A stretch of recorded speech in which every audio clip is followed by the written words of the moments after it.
It hit me last week. I've been on the golf course 3 times. Look, I got to play.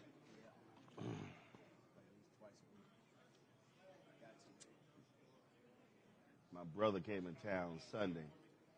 Mic check, 1, 2, 3. Mic check, 1, 2, 3. He came in town Saturday. So we played Sunday. We played Tuesday. Played yesterday as soon as I landed. I always play that, yeah. Love Ross Bridge course. Yep. All right, cool. All right, folks, we're here in Birmingham, Alabama at the 2022 SWAC Media Day. All of the teams are represented here. They are, of course, talking to Assemble Media, who is from all around the country. So let's get this thing started off with the Jackson State University AD, Ashley Robinson. Ashley, how you doing, man? Doing well. How you doing? All right. So last year, great season. Didn't finish it the way you wanted to finish in the Celebration Bowl, but just give us a layout of what this year looks like for Jackson State. Jackson State, I think it's going to be a great year this year. Last year, we won 11 straight games last year in the conference, first time in school history. Jackson State has a rich tradition. Coach Prime has came in and did a really good job recruiting, has a great set of coaches, great set of student athletes, and we're looking for a lot of success on the field. Very excited, great quarterback, great receiver, 5-star Travis Hunter coming in. Very excited about him. He's, electric, very exciting player. So we're looking for exciting things, and that defense is really going to be really fast this year. So we're looking for some very, very exciting things on the football field and looking for some success. A lot of attention, obviously, being applied to Jackson State. Dion has always been an attention magnet, but how have you also been trying to keep up in terms of your facilities? Trying to rebuild that up to match that level of attention. And that's what it's all about. It's all about supporting your coaches, supporting your student athletes. Facility upgrades, apparel deals is a big deal now in college athletics. And keeping up with those facilities, we've done some things to our football facilities now. We're ready to launch our new facility on August the 5th. Locker rooms, we've done our turf field, just redid our tennis courts, and we're looking to upgrade all our athletic facilities on campus. And we want to start on campus. We've done our AAC, which we play basketball in. We've done the exterior. Now we're working on the interior. So we continue to do those plans with facilities. We have a building champion fund, so we encourage everyone to give to the building champion fund. That's our campaign that we're doing to upgrade all our facilities here at Jackson State University. What a lot of people don't realize is that especially your larger HBCUs, don't play a lot of home games. Right. Because for them to generate revenue, they're playing in various classics. You guys made the decision to pull out of the Southern Heritage Classic. The SWAC created a different classic. Talk about that, because you were drawing thousands of fans to Jackson, Mississippi last year. That obviously is a huge economic benefit to the city. Right. And so what is that long-term strategy? Do you want to get to the point where you're playing all of your home games there in Jackson versus being on the road? Yeah, we want to get to the point where we, with the alumni base we have and the support we have and averaging 42,000 fans, homecoming over 50,000, we want to get to 5 to 6 home games. I think the vision has changed. I know in the past, classics was big for HBCUs, but the business model has changed, and we want to continue to my vision is to build that model, and we want to get to 5 to 6 home games due to the fan base that we have, due to, the support that we have from our alumni base. We're 50,000 strong, and our fans travel very well. But we want to travel at home. We want to be able to bring that home, bring those dollars in the city of Jackson, not only support Jackson State University, but support our city, support our state of Mississippi. Last year we played Alabama State at homecoming. We had 55,000. Mississippi State played Alabama 2 hours down the road. They had 53,000. So we have the support, we have the fan base. So we want to get up to 5 to 6 home games. We want to start that business model and bringing everything home so those revenues and those dollars can stay in Jackson, Mississippi. How do you also make it clear to your fan base that, look, you also got to pay for these tickets? Right. And let's just be honest. And I've had this conversation with numerous HBCU ADs and coaches. Right. A lot of people like, hey, I was missed this or missed that back in the day. But the reality is, you need folks paying for tickets. You need them doing season ticket packages. You need them buying suites. You need them supporting in those ways. Right. You know, season tickets and alumni. You know, we've had those struggles, and I think it's about communicating. And I make sure that Everything I can't be about the hookup. Right. Everything has to be about communicating, and you have to help them understand. You know, when I talk to alumni, I talk to our alumni chapters, and I explain to them what it costs to have a successful program. Right. How many season ticket holders it would take for us to be successful, and that's a 80% part of it. You Right. get 25. 30,000 season ticket holders. You go to most people. That's your base. That's your base. Right. You want to get there. You don't want to be in a situation where you're depending on 20 to 30,000 fans to buy tickets on game day. So we want to create that environment. We want to change that vision. We want to communicate and get out and put that message out there that we want to have everybody. If you don't come to the game, if you're a Jackson State alum, we need you to purchase season tickets. And that's what we need to do, not just at Jackson State, but all our HBCUs. Let's support our institutions. If we don't do anything else, let's be a season ticket holder. And you will see the result. You will see the result from that, being a season ticket holder. And that's 80% of growing an athletic program. You know, you get that fan base and that support up. And we have the support. We have the alumni. We have the fans. Right. You know, let's make it better for the next student. Let's not continue to talk about the things that happened in the past, or something happened in financial aid, or something happening in my class. Right. You know, right. my goal is to show people it can be done at HBCUs. You know, we can change the culture. We have the alumni. We have the support. I mean, come to your classic games. I mean, come to your big rivalry games. We have just as much fans as anybody else, and we have the support. But we have to turn that support into revenue, and we have to support our institutions. We have to make sure that we support our leaders. We support the vision. And let's be positive. You know, especially on social media, let's be positive in a positive eye. I tell my alumni, you know, I love, you know, my alumni to critique what I'm doing. You know, come to me and say, hey, Ash, so we can do this better, we can do that better. But let's be positive when it talks about our HBCUs and what we're doing. Let's change the culture. Let's stop talking about the negative things that's happened in the past, because there's some great things happening now. There's some really great things happening now. You know, for me, my theme at Jackson State is building on tradition and blazing new trails. We're going to build on that tradition, but we're going to blaze new trails, because that tradition will not get you success today. What happened in that success that tradition gave you 20 years ago, but we want to build on that tradition. Let's talk about the things that Jackson State have 4 Hall of Famers, more Hall of Famers than anybody in the state of Mississippi. Mississippi State, Ole Miss, USM, but who knows that? Let's talk about some of the great things that we've done at HBCU. Some of all your great Hall of Famers, all your great football players, they went to HBCUs, but nobody talks about that story. We have a lot of great things that's going on in our institutions, and we got to continue to be positive. We got to continue to push our institutions, and we got to figure out how to come together as one to support HBCUs and support our institutions. And if that happens, Roland, you will see a totally change. You're starting to see the change now. You see the athletes starting to come to us. You know, I tell people this all the time, and I'm going to say this. What if every black 4 or 5-star athlete went to a HBCU? Just think about that. How would that look? Game changer. Game changer. Well, we know what it used to look like. Right. Because it used to happen. Right. So that's my goal as an athletic director. You know, being an HBCU grad, I want to show people that it can be done at HBCU, and that's what we're doing. You know, not only at Jackson State but the conference. The vision of Charles McCullough, the vision of our conference, the visions of our presidents and our leaders. They're understanding exactly what's going on. And if you build an athletic program, that's the front portion of your institution. And you look at any institution that has a great athletic program, enrollment is high. And as an athletic director, I want to be able to support Jackson State and help grow that enrollment and help grow Jackson State University. And your job is not to be the AD of the football team. That's right. It's all of athletics. That's right, all 16 sports. And we have to support all sports. And that's one thing that I believe in. If I'm going to do for example, we did our turf for football. Then we did redid our tennis courts. So you have to make sure that you're compatible when it comes to your women's sports and your men's sports. And we're going to build all 16 sports. It's not just about one sport. and also, you know, making sure we can support them in the classroom. You know, we just did a Tiger Center at Jackson State, especially for our student athletes to come in and do study tables, have a nice area, tutoring, advisors to support them. We want them to be champions on and off the field at Jackson State University. Last question for you, and that is, when we talk about monetization, I'm always trying to explain to our people that we have been very good at making other people rich off our culture. Right. But we have to be as willing to make black folks rich from our own culture. And that's a hard thing for some people to understand, the modernization of our own culture. Right.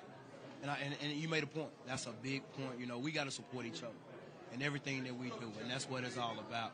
We got to make sure that we support each other. We got to make sure that we grow each other, and that's the thing. You know, a rivalry game is a rivalry game. I think your aunt's about to get busted up. I see. I see. So he just busted up your interview. But you know, that's what Coach Prime do now. We like to bust stuff up now. I told him I didn't know whether to get on my knees. Hold on. Pass on the mic. I didn't know if to get on my knees and bow or do the Dougie when I saw him. That's Look, how good he's looking. Then I had to hit him with the cobalt blue socks too. You did. You did that. I'm sure Snoop would be very happy. Yes. With the look. Yes. Coach, first of all, how you feel? I'm feeling good. I'm getting better and better day by day. I am. You had a great season last year, but it's going to be different because you were in pain. At the conclusion, you were dealing with coaching and dealing with your health we challenge. dealt with a lot that people don't know about. But you know what? God sustained me and saw me through, and I had a wonderful team of support around me, including my team, and we got through the storm, and I'm thankful for it. We were just talking about the modernization. No, he answered it, so you can answer this. We were talking about modernization, and what I've said is we've been successful at making a whole bunch of other people rich off of our culture. True. I've been saying now it's time for us to make us financially powerful from our own culture. Who is us? No, when I say us, I'm meaning African Americans, black people who are creating apps, black people who are creating media companies, black people who are creating technology companies. And I'm like, yo, you know, you take technology. Boy, we took Clubhouse from nothing to a $4 billion evaluation in 9 months. Right. Isaac Hayes III out there creating a fan base, building that social media app. I got people coming out to me saying, man, I really wish you get a show on MSNBC. And I'm like, no, I'm good. How about I create my own media company? We gotta still stick together. That's the problem. We do it and we're separate. In silos. We got to do it in unity. Because something that I may be great at, you may have the other piece of that. Right. So that we're exceptional. Right. But I don't want to hoard that because I don't want you to get in right. with that, and that's the problem. See, right now, that's what's happening with the SWAC. Now people are starting to see value in the SWAC, so they come in from everywhere. They want to invest in this. They want to put money in that. They want to be a piece of that. Let's get together and talk about this instead of trying to get something and just sift from it. Right. Yeah, we need to unify and make it. We need to perfect it before we package it, then sell it. Well, the night before he was killed, April 3rd, 1968, in his speech at Mason Temple, Dr. King said, black people individually are poor, but collectively we have one of the largest economies in the world. Yes. He said, if we don't practice collective economics, then we don't move forward. That's what he said the night before he was killed. Told. Not one lie told. And we're still in a deficit when it comes to that. That's what we're trying to do. And I'm thankful for this man granting me the opportunity to come here and do what God has called me to do. But it does not come without complications. Oh, yeah. It does not come without ignorance and adolescence. But we're fighting and walking through the storm because we're challenged to get it done. And we're going to get it done, ain't we? Sir, we're going to definitely get it done. When you talk about this amount of attention, you've always understood marketing, understood media. And what now happens is, you talk about the collective, other folks now have to realize, hey, guess what? We've been asleep at the wheel. We got to be far more aggressive with social media. We got to be far more aggressive in communicating a message. And right. I've always said that HBCUs have been a potential gold mine. I love the words you chose are so spectacular because it's potential. We got to get our business practices better, my brother. We got to understand our worth, and we got to clean up our house so that we can reach our full potential. And my young tenure as a coach and working with this man has been tremendous, but we've gleaned from one another, and we're trying to elevate, and not just elevate with us at Jackson. We're trying to elevate the whole entire SWAC because of where we've been. Right. See, it's something for some of these other media outlets to talk that talk, but ain't too many of them have been where you've been and what you've done and what you've accomplished and what you're still accomplishing. So when you're talking, either you're going to keep going ahead or you're going to stop and wait. Mm-hmm. And that's the challenge. We don't want to stop and wait, man. We're trying to go. We're trying to go, and we're trying to advance every darn possibility of Jackson State and Jackson State football. I did a breakdown on my show when y'all made the decision to pull out of the Southern Heritage Classic. And we had this whole big back and forth with my audience. And I explained to them, I said, guys, I didn't go to HBCU, but I was spoken on 65 of them. 65. I said, now, a bunch of y'all ain't even been to 65 HBCUs. So I've had 65 conversations with presidents, with ADs, with professors. I'm like, so don't act like I don't know.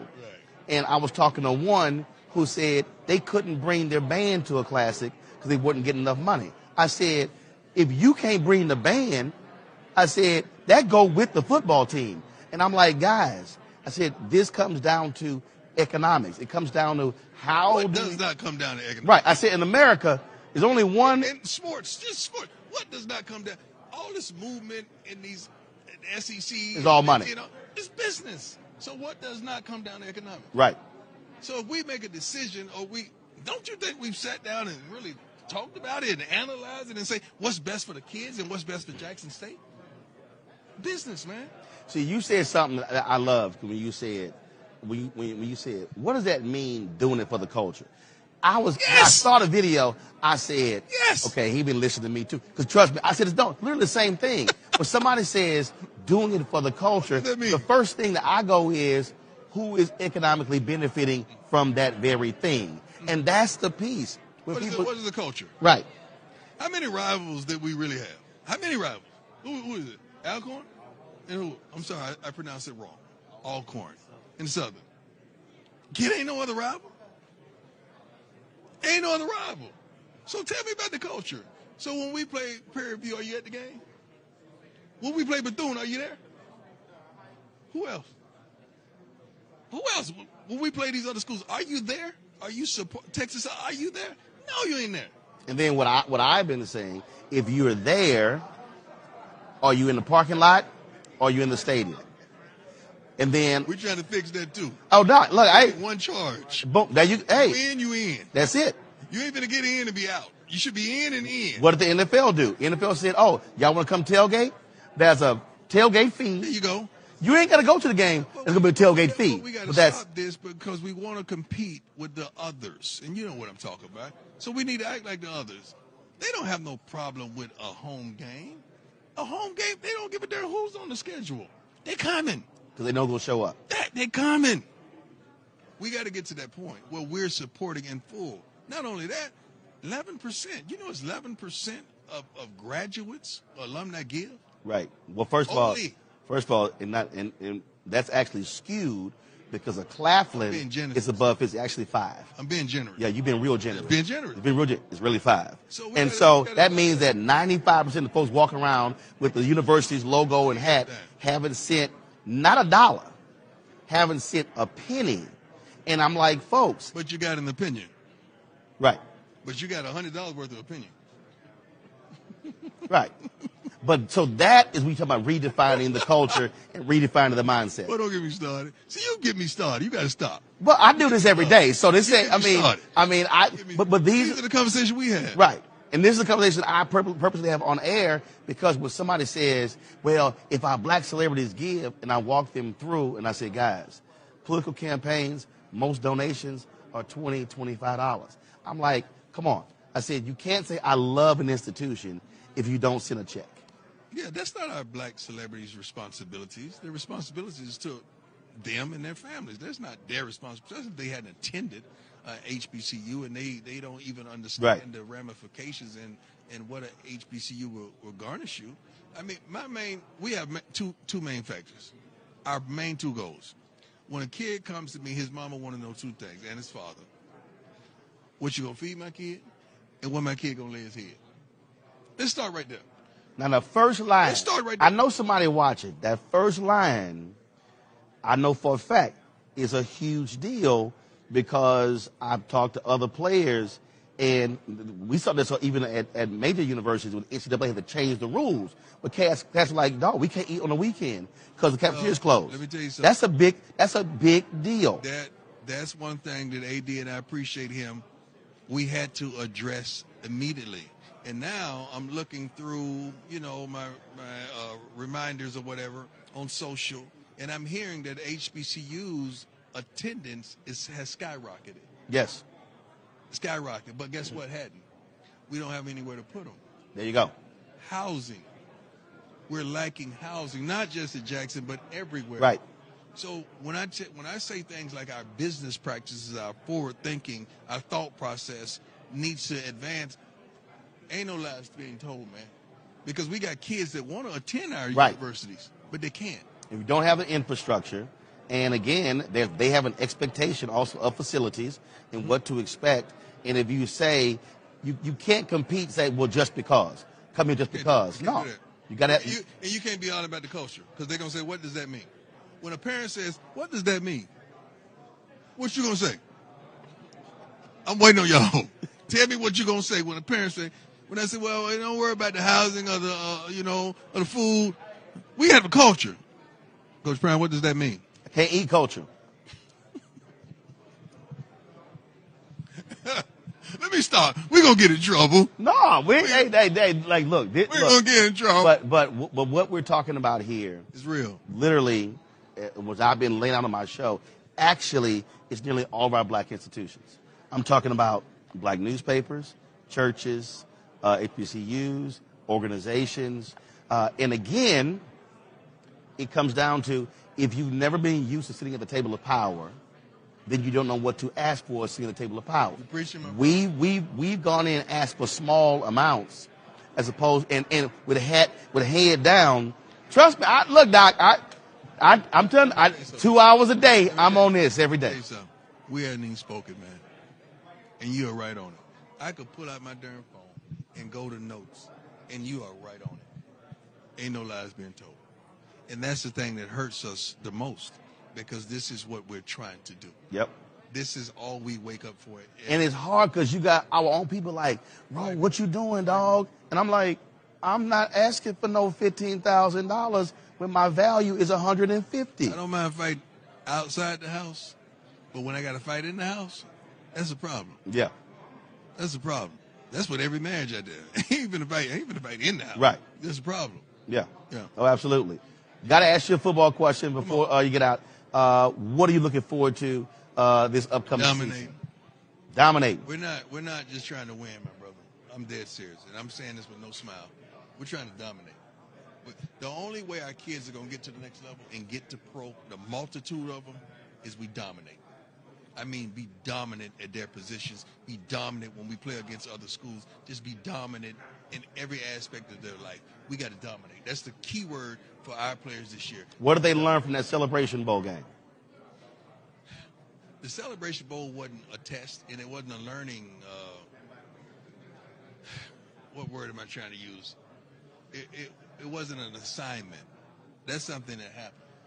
We just lost. That's it. We missed the turn. We supposed to take a left hand. We took it right. We missed the turn. That's it.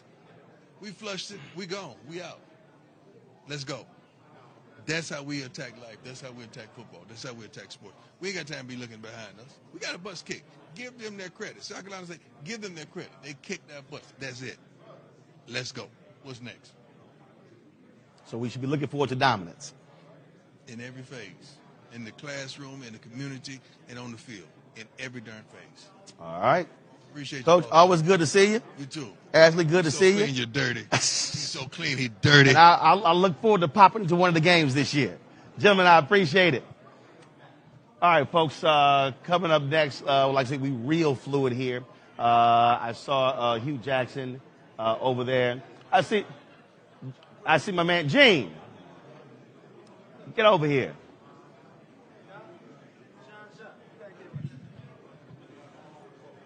This one right here, right here.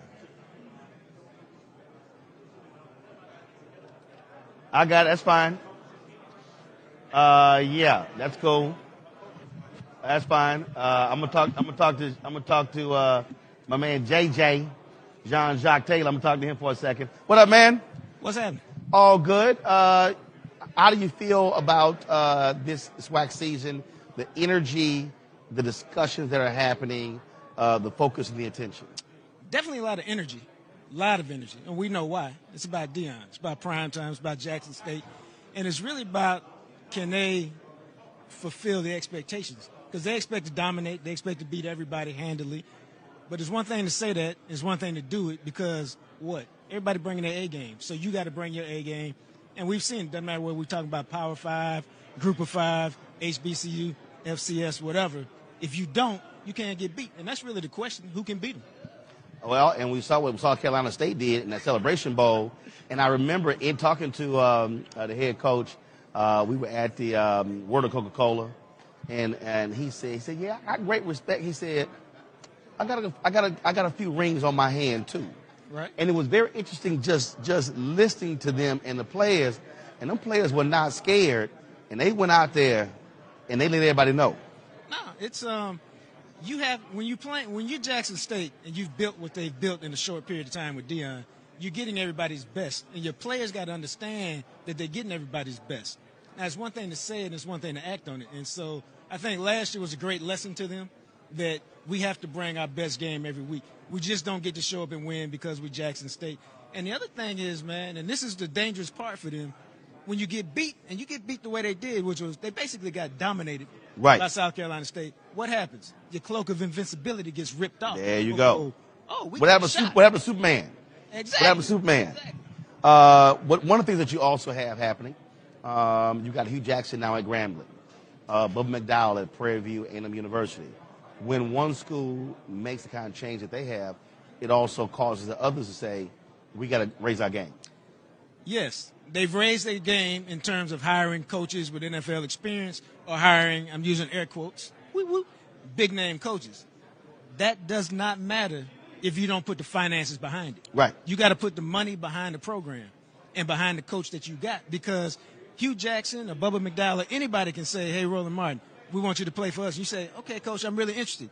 You get on the facility on your visit, and you go, my high school got better facilities than this, which we know can happen in Texas real easy. Then they're like, I don't want to roll that. So the schools and the administrations and the presidents and the boards, the people that control the real money, got to put the money into the program. Because what, dog? If your program is successful, and it doesn't matter what school we're talking about, it will draw students, it will draw attention, it will make money. But you got to put money in to make money. Absolutely.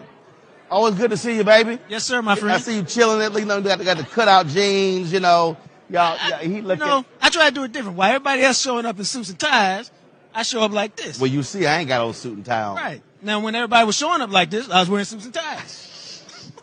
Good seeing you, baby. All right, Doc. All right, Doc. Thank you. I see you around this season. Appreciate it. All right, folks. Let's see who is next. All right, Commissioner McClellan is about to step in here. So I told y'all it's sort of like a roving, like you're just rolling folks through. That's what it's like. So it's unlike traditional television. Commissioner McClellan, how you doing? Doing well, sir. Thank you for being here. Got lots of energy in the room. Let's talk about where does the SWAC stand? You've obviously the attention of Deion Sanders, but now you got Hugh Jackson at Grambling. Now you've got Bubba McDowell at Prairie View A&M University. Now you have all these different things happening. What is the state of the SWAC? The state of the SWAC is extremely strong. When you look at just from a football perspective and you look at the coaches, it's a who's who of football. And I think that's ultimately what SWAC has always stood for, and we're able to manifest that now. Coach Prime, obviously, has a really big name, but from a coach's perspective, Hugh Jackson, former NFL coach, Eddie Robinson, one of the best linebackers that ever came through Alabama State and one of the best linebackers that ever played for the Houston Oilers. Again, I said this earlier, not to put Eddie Robinson's business out there, but he got plenty of money. He didn't need to coach. He came back to his alma mater to give back. That star power, that name brand, Bubba McDowell, Houston great. I watched Bubba play a whole lot with Love Your Blues and Warren Moon. He's in the SWAC now. You look at the recruits that we have coming in. SWAC is a very vibrant league. We're very popular now. We've grown. We've expanded.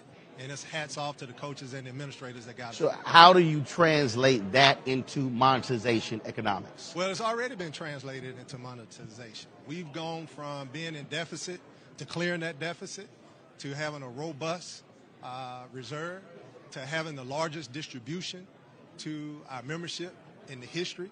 And What is that? Well, we distributed over $8.4 million to our membership this year. And with the addition of some of the deals that we've currently made, we're ranking now within the top 3 of all FCS, and within the next 7 years, we'll be number 1, and we would have outranked some FBS conferences. So it's growth. That money goes back to the membership, and that is why we're strong, and that is the reason why we're strong together as 12. And I would like to say this. At no point in history, in my opinion, that our league has been as solid and as strong as it's been. All 12 member institutions are on the same page. All 12 presidents are on the same page, and that's what makes a conference strong. You have, obviously, your major conferences to talk about a realignment. Are you comfortable being at 12, or are you looking at future expansion? Well, we're definitely comfortable at being 12, but we will always look to see how we can enhance and grow. The question that I've been getting here mostly is about this super conference notion. SWAC, let's make no mistake about it, is a super conference. We have every major Division I HBCU from Texas to Florida, but we have no plans to expand from sea to shining sea. We do not want to ship teams from one coast to another. If there's an institution that fits our brand. And that's because there's an economic cost to that. There's an economic cost to it. If it fits our brand, if it fits our academic profile, we're going to be open to look at it. We established a sustainability committee, which is comprised of several presidents and others throughout the conference to take a look at the landscape and not only ensure that we're in position to be able to look at individual schools coming in, but to ensure that we're doing what we're supposed to do to maintain the stability of our 12-member institutions. And again, that goes back to me creating those revenue sources that we give back to the membership. There's one school, you could probably guess who that is, but based upon their academics, based upon their competitiveness on the field, the Southwestern Athletic Conference distributed over $3.2 million to them. And that's about 25% of their revenue. I saw one of your interviews where you kind of compared us to Texas A&M. If you look at Texas A&M and what they got from the SEC, they get about 23% of their revenue from distribution. So if you want to compare apples to apples, the Southwestern Athletic Conference is doing for its member institutions what the SEC is doing for theirs. So on that point about distribution, and for people who don't know, are your resources distributed equally among the schools? Well, at the end, once our budget is balanced, it's distributed equally. But there are some unequal distributions based upon competitiveness, based upon what you do academically. We give academic incentives. We give competitive incentives through our sponsors. We put their names on some of your games. You get dollars from that. So we give all of our academic money back. Some conferences do not do that. So we want to pour into our schools. So everybody does not get the same. It's based upon your competitiveness. And so you sort of have a scale of different things there. Yeah, so if you go and play in the SWAC championship, you keep that revenue. That was over $1.5 million for Jackson State. You go to the Celebration Bowl, you get that money. If we put a sponsor on one of your games, you get that money. After all of that's done, whatever the conference office has left over, we equally distribute that money as well. So if you don't win anything, you can get a distribution. Earlier you mentioned something about ratings, linear versus digital, in terms of on ESPN. Talk about that again. Explain what you were talking about. Yeah, ultimately what we have is we had an unprecedented amount of games on linear television with ESPN. How many games did you have on? Yeah, I don't know exactly. I think it was like 12 or 13 that were on linear, and we had another 30 or so that were on digital. But I apologize, I don't know the numbers exactly. But when I looked at the ratings, ESPN, the higher the number on ESPN, the more views you get. Right. ESPNU doesn't get as many views as ESPN2. Smaller distribution. Smaller distribution. But when you looked at our numbers on Plus, we had some games that had more people watching on Plus than we did on those ESPN2 games. which again, Meaning your SWAC games that were on ESPN too. correct. Got it. Which means that the popularity of our games are through the roof. And, you know, we have this debate about linear and digital. You know, television is going a lot more digital now. And my point was there are numbers in digital as well as there absolutely. Opportunities in digital. Your HBCU Go deal, has that been signed? Are there games that are going to be on there? Yeah, it has not been signed yet. It's in the lawyers. Everything has been agreed upon. They have chosen their games. We haven't been able to announce it yet, simply because we're waiting on the lawyers to get all of those T's crossed and the I's dotted. But we expect that to happen here in very short order. Last thing, have you concluded your this back and forth with Urban Edge Networks, or is that still what's the status of that? I'm not going to comment on any pending litigation. So that's still ongoing. Not going to comment. The other piece for you, you're not just about football. So what are you also trying to convey to sponsors in the audience about the other SWAC sports? Well, that we are as strong in the other sports as we are in football. If you look just from a basketball perspective, our net ranking has risen almost 100 points on average. We were the lowest ranked with all 12, and we're still down, but we're starting to build. And that's ultimately how you get out of that 16th seed of the play-in game. We had 2 individuals that were drafted in the MLB draft. We had 2 drafted in football. We had 23 signed as free agents. We have several basketball that have signed free agent deals. So our conference is extremely strong. It's extremely vibrant. If you want to come here and you want to get a quality education, if you want to get on TV, if you want to go pro, and you want to make some money, SWAC is the place for you. All right. Well, Commissioner McClellan, good to see you. And long way from Prairie View, but it should be an exciting year coming up for your member institutions. Appreciate it. Thanks for being here. Deanna said they plan to dominate, so I'm sure the other coaches are happy to hear that. Hey, I just need a Celebration Bowl win. The regular season for me will take care of itself. We got to take care of business in the Celebration Bowl. Okay. All right, Commissioner, we appreciate it. Thanks a bunch. Thank you for having me. We'll see you at the next SWAC. All right, sounds good. All right. All right. Let's see. Who am I chatting with next? Thanks a lot. All right. Next up.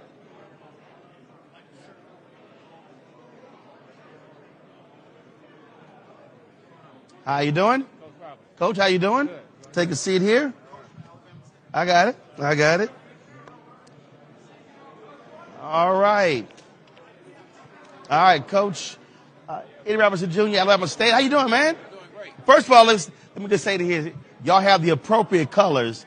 Me being a life member of Alpha Phi Alpha, so those are the right colors. Well, the right colors are purple and gold, but that's just not colors. No. But as I always say, y'all took one of our colors. But it's all good. It's all good. Absolutely. So let's talk about why did you decide to come back to your alma mater to coach? Well, I think it's You didn't have to. I didn't have to. And I think the most precious thing you can give is your time. And this is a 100% time commitment. So it was something that just from my whole life plan that just fit into place. And my coach, Houston Markham, who's deceased now, he always would tell us that, hey, coming back to your alma mater, he went to Alcorn, so he was a SWAC guy. And he just always felt like if you could come back and give back to the kids and to the people who helped you. There's so many people that says, if not for Alabama State, then where would I be? And that's my story also. Coming back, what did you see in your assessment of team, of facilities, of the university that you said we got to elevate? Yeah, well, I think facilities-wise, we have that in place. You know, my thing was swarm is one. That's the big thing that we're pushing, and that's just for everybody in the whole community to come back and really give everything they can to help us be successful. You know, no one head coach can help you win the SWAC championship. No one player. It's really the president, the AD, athletic department, the whole university has to get behind the football program for you to be successful. And I think those are the things that we have in place. And, of course, the fan support, which we've always have had. So now it's just a matter of putting all that together, mixing it together, having that swarm as one mentality, let the kids know that we care about them, that student-athlete experience is what we're really trying to sell, and then just go out there on the football field and get it done. How do you also get your alumni to understand that not only are they an integral part, they also play a huge role making y'all financially successful? Because, look, I've interviewed way too many Alumni Association presidents, trying to get people to understand why they got to give back to their institutions. And unfortunately, across the board, the numbers are utterly ridiculous. An average of 5 to 7% of alumni who's giving. How have you been driving that conversation? Yeah, we have a alumni event tonight, actually, in Birmingham. We had one about it last week up in D.C., and just going out to the alumni groups and just letting them know, like, right now, football, the NCAA football, if you want to win, then you have to contribute from the alumni. Of course, we all know about the NIL and all of the other things that you can do for the students. So a lot of the money that we raise goes directly to the student athletes. And that's what the alumni have to realize, that we want to plant that seed so that next kid can come and say, hey, if not for Alabama State, then where would I be? So you have to really, you want to have the cheerleaders and you want to wave the pom-poms and come to the games. But ultimately, you have to donate if you want your university to be successful. On that particular point, when you look at your games, first of all, I've had this conversation with other coaches. How many home games do y'all have?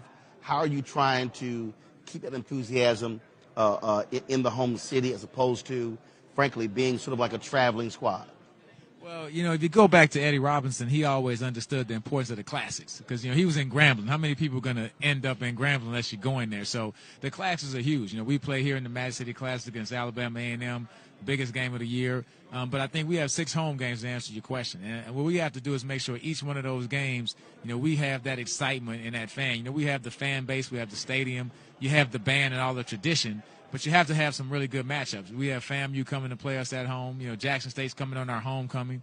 And so those are going to be like really big marquee games. Our first game is the, Labor Day Classic versus Miles College, the in-state rival. Then we end with the Turkey Day Classic, which we're not playing Tuskegee this year.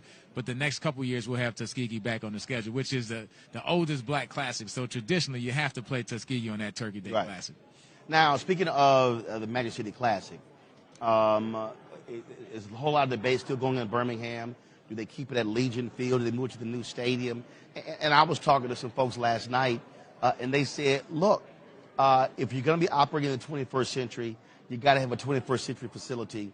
And they said it makes sense to go to the new stadium to create the additional revenue opportunities because the game is a revenue generator for the schools.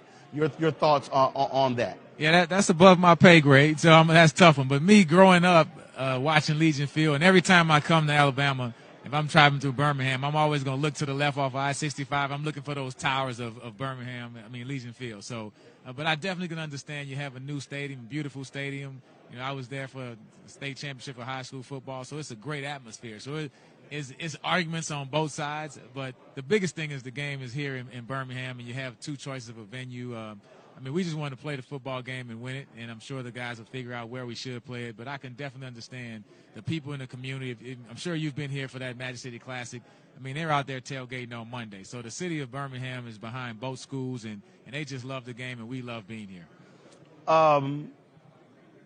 Coming into this role, have you seen yourself doing,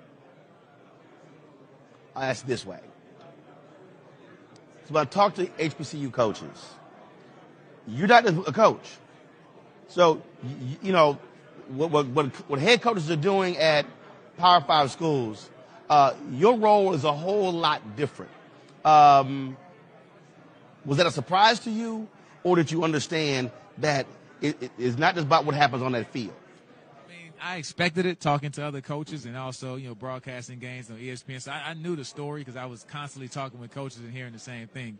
But getting here and being in it for 6 months is like, whoa, now I kind of get it. And so that phone is always on. It's always one more thing you have to do. It's always, one more person you need to talk to. But that's what makes it fun. And I think for the kids, you just have to realize that you're way more than just a coach. You're a dad, an uncle, a friend, a brother. You're all of those things. And so, that's what makes it fun. And so the biggest thing is the commitment of your time. And so I could have stayed at home and wrote a check to Alabama State and said, hey, let's go win. But the fact that, for me, giving my time, that's the most important thing. And it's something that you have to really be passionate about. You have to love it. And if you don't love the kids and if you don't want to have a personal relationship with each kid, and I know with me, being an 18-year-old walk-on coming from New Orleans to Montgomery for the first time, and me and Coach Markham were friends all the way until the day he died. And so it was way beyond coach. You know, we would go to Yankees games together. It was just, you know, if I had a big life decision, I would call him and get his opinion. And that's what I want to be. I want to be way beyond a coach. And these guys, I should be having friendships with them that's going to last a lifetime. How's your team looking? Looking pretty good. I'm enjoying it. I think we have the people in place. And everybody's out here gotten better. So every coach will tell you, hey, man, I've gotten some better players. We train better. We're better than last year. So now the fun part is you get to see is my better than last year better than your better than last year. And that's what makes it fun. You're in a conference where you have this huge son called Deion Sanders, a lot of bright lights. Folks are like, other schools' coaches, they got to keep up. Has it caused you to change your social media game? Has it caused you to say, hey, we got to elevate? Just your thoughts of Mr. Neon Deion. Well, what I tell people, man, I grew up playing in the NFL when he was there, and coming out of college, you can see everything he was doing at Florida State. So you can't out Deion. I mean, he's been prime time his whole life. So for Eddie Robinson to try to be prime time at the age of 52 makes no sense. I can just be the best Eddie Robinson I could be. And so I think that's more than enough. I mean, the biggest thing is social media is a big part of it. So that's one thing I did have to catch up on, putting out the tweets, Instagram, everything, because that's where the kids are. If you're recruiting, you have to get on Twitter because the kids are on Twitter. And then Instagram, the college kids, they're on Instagram. So you're doing a lot more posting. Oh, way more posting. So, and I have 3 teenage sons. Well, high school, college age sons. So, I mean, I wasn't totally out the loop, so I was familiar with all of it. But, I mean, I don't think you can try to, from a social media aspect, it makes no sense to try to keep up with Deion. I mean, he's done it. I mean, he was prime time before prime time, so you got to give him that evidence. Yeah, he was social media before social media. Exactly, yeah. So, my biggest thing is, unfortunately, fortunately, he can't play and I can't play. We can just coach against each other. So you want to have your best players on the field, and you want to try to beat Jackson State. You're not trying to beat Coach Prime. All right, then. Well, Coach, certainly appreciate it. Good luck this season. And you really want to rock that black and gold. I know. Is it painful for you?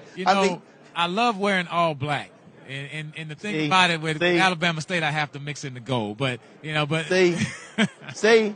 You come to the campus because when you go to Alabama State, the first thing you see is that Omega Stone right to the right. You can't miss it. Right on 915 South Jackson Street. Well, you'll be my personal guest. I mean, well, first of all, I've been to 65 HBCUs.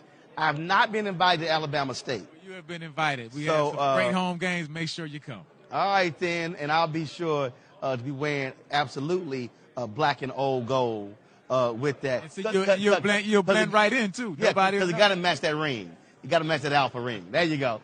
Coach, I appreciate it. Thanks so much. I thank you. Appreciate it. All right. Good luck this season. All right, thank you. All right. Here we go. All right. So, folks, that's it. Yep, Coach is done. Okay, we appreciate it.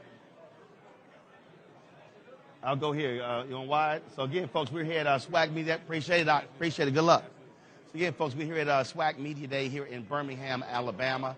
Again, all the coaches are here. Players are here. We're going to be chatting with a number of them coming in just a second. So far, chatted with SWAC Commissioner Charles McClellan, and, of course, chatted with Ashley Robinson, Southern, and also Deion Sanders. That was Eddie Robinson Jr., of course, the head coach at Alabama State. Now we got a couple of players from Bethune-Cookman who are stepping in. All right, take a seat right here. All right, take a seat right there. Gentlemen, glad to see both of you. First of all, good to see you. How you doing? Tell everybody to give your name, position. Kimari Averett, tight end. My name is Mario Robinson, cornerback. All right, then. First of all, where you from? Broward County, Florida. Atlanta, Georgia. All right, then. Just your thoughts on representing your school here at SWAC Media Day. First time? Yes. Okay. What has it been like? It's been a great experience, man. Representing our school down here at the SWAC Media Day. It's a pleasure to be here. It's an amazing feeling to be here. Get the chance to show my school off. Get the chance to just represent my school. Let's talk about your team. How's your team looking? What are y'all looking forward to this season? Well, this offseason we added some great pieces at the quarterback position, the receiver position, and in our secondary and in our O-line. our season goal is to defeat everybody, get our get back in the SWAC. You know, we went 2-9 last season, so it's a get back season for us. Get back season. Because y'all ain't feeling too good about that 2-9, huh? Nah. Like Kamar said, it's a get back season. We got a lot of key pieces in the secondary. Everybody gonna make first team, whatever next year. Secondary, we're gonna have the best secondary in the SWAC. So get back year. Like Really? Okay. Y'all talking big. Yeah. We're gonna back it up too. Okay. All right then. In terms of your your fellow players, who do you think is going to be who will definitely stand out, other than you two? Devontae Hampton, he play Hydra safety. He gonna put on. He gonna make people turn their head. Y'all gonna notice him. Well, I got a couple of guys. Marcus Riley, he was kind of hurt last season, but that's a key factor on our offense. We added Jalen Jones, at the quarterback position. We got Corey Reed, Dylan Lee, and Akeem Hayes.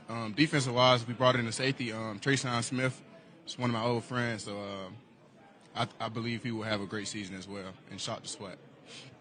And I'm sure your AD, Reggie Theus, has made it clear he wants to see you guys do well. Yes, sir. What's the one game you're looking forward to the most? I'm looking for every game. Every game. My biggest game I'm looking for is Jackson State, man. Why? They got the best of me last season. It's time for me to get my lick back. Gotcha. But for you, it's everybody. Okay. That chip on my shoulder. Why? Got that spanking on my behind last year. I don't like that feeling, so got that chip, holding that grudge. For everybody. Yeah. For everybody. Okay. All right, gentlemen. Well, look, we'll appreciate it. Good chatting with you. Good luck this season, and we'll see what the get-back season looks like. Yes, sir. All right. Thanks a bunch. All right, thank you. All right, then.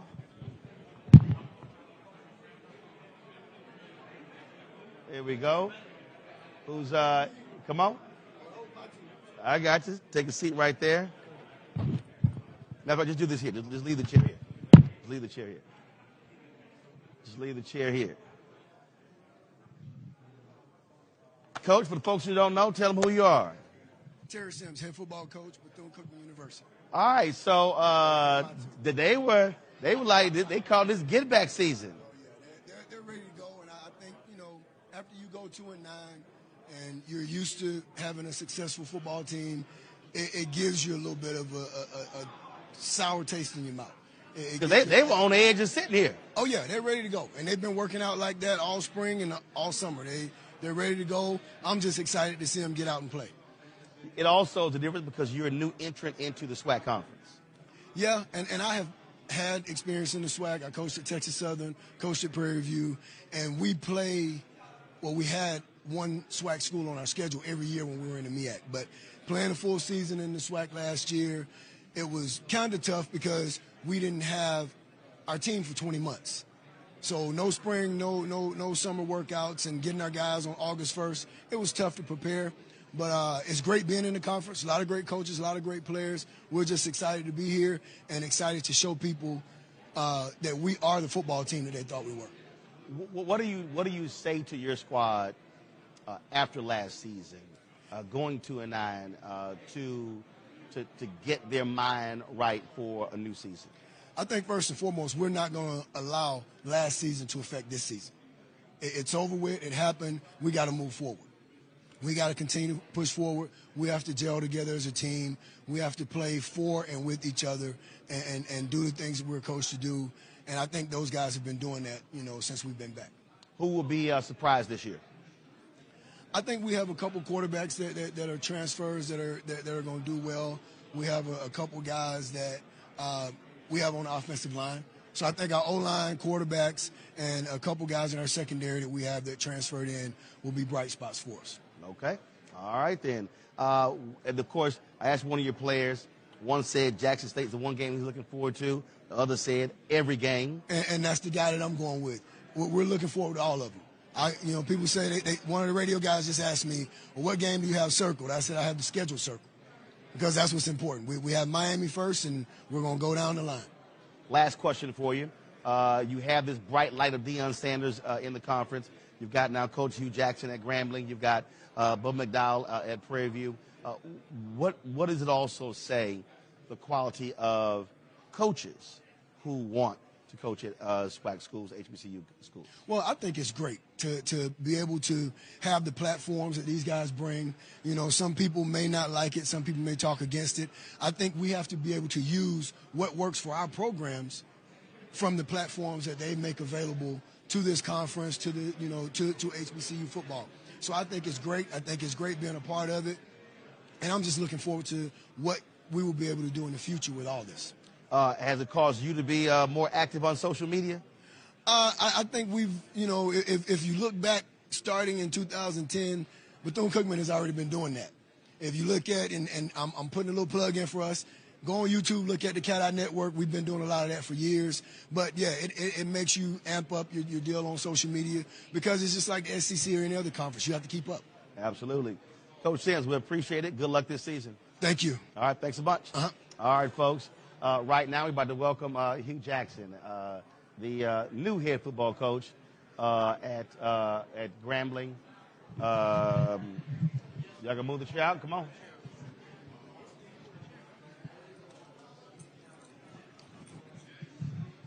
This is an honor. Here we go. All right, then. Let's see here. It's still in the camera shot. You got to move it out. Coach Jackson, how you doing? I'm doing great. It's an honor to sit here with the great Roland Martin. Man, glad to see you. Saw you a few months ago when I was on campus. Mm-hmm. We drove around, had a good time. Yes, we the did. Basketball game there. Yes. And so y'all, I was messing with Coach earlier because y'all know the Grambling colors are really black and gold. Eddie Robinson threw that little red in there. And so earlier Coach had he had the outfits on. You need to airdrop me some of those photos. I got to show y'all these photos of the suits. He's rocking and the teams are rocking. So first of all, let's just talk about that. In terms of the look Yes. that you want for your team. Well, Roland, I think it's important that we be clean all the time. I think the two student athletes that came with me, I wanted this to be an unbelievable experience for them. This is a chance for us to come and have people see what Grambling's going to be. And that's what I wanted to be. I wanted to be one of the best HBCU universities there's been, because at one time it was. For you coming in, what has been the transition? What has it been like? What have you identified beyond the team itself as critical needs to upgrade the program? You know, Roland, the critical needs that we have is probably the same throughout every school in the HBCU space. We need more resources. We need to have a better environment for our student athletes to be the best they can be. I think we got to value our student athletes more than what we have. And when I'm talking about that, I'm talking about weight rooms, nutrition, recovery. I think all those things we can be better at, and we should be better at. It's interesting. When I was talking to Coach Sanders, he said the first thing a mama or daddy says is, "Are you going to take care of my son when it comes to eating?" And I stopped. I said, and that's something that, again, the average person that just assumes, oh, you've got these great cafeterias or whatever. But that is a huge piece right there in terms of making sure your players are getting proper nutrients. Yes. Because a lot of them, their backgrounds, where they're coming from, I mean, that's a huge thing. You just said it, Roland. Most of these young men are used to only having one meal. 1 meal a day. And so that's not the environment we should provide. And it's not the environment that we do provide. There's a breakfast, lunch, and dinner format that is in place, but we have to do that even better for them, because there's guys that need to gain weight. There's guys that need to lose weight. There's guys that are in between that need to maintain their weight. So you have to find a way as a university to manage those things. In terms of this being for you, you come in high. Folks are excited. Then you choose an offensive coordinator, Art Browse, causes a natural controversy. Mm-hmm. Then he has to leave. And so what is an adjustment being like for you, just again, dealing with all that, where every move you make is a major deal? It is. And you said it, Roland. Every move that we've tried to make has been major. You know, before there was Art Browse, there was Ted White, who left to go to Houston Texans. He was my coordinator. And then there was Art. And so I just made a decision after Art that I'm going to go back and do it myself. You know, when you take these jobs, you want to be involved in everything as the head coach because you should be. But at the same time, when you see a need in an area, you have to take that on. And that's my expertise. And so I'm going to be the coordinator as well. I was talking to the commissioner earlier. He talked about $8.4 million being distributed to the SWAC schools. He talked about where they stand. You don't just bring a coaching background. You also bring, by being in the NFL, understanding that that is a $15 billion a year enterprise. And so how have you been weighing in on the conference, saying how it needs to elevate itself to monetize these HBCU schools? You know, it's interesting, Roland, because now is the time. You know, that's what the National Football League did. They looked at it and they grew together, made a decision. We're going to work together and build it, and they've become legendary. The National Football League will be legendary. Now it's time for the HBCUs to do the same. We need to work together, not work against each other, to build this brand right, because we do. We have a tremendous opportunity with all these great coaches, all these great players to do something legendary, but we have to do it together, and we got to make the right moves and the right decisions as we move forward to build this brand better than what it's been.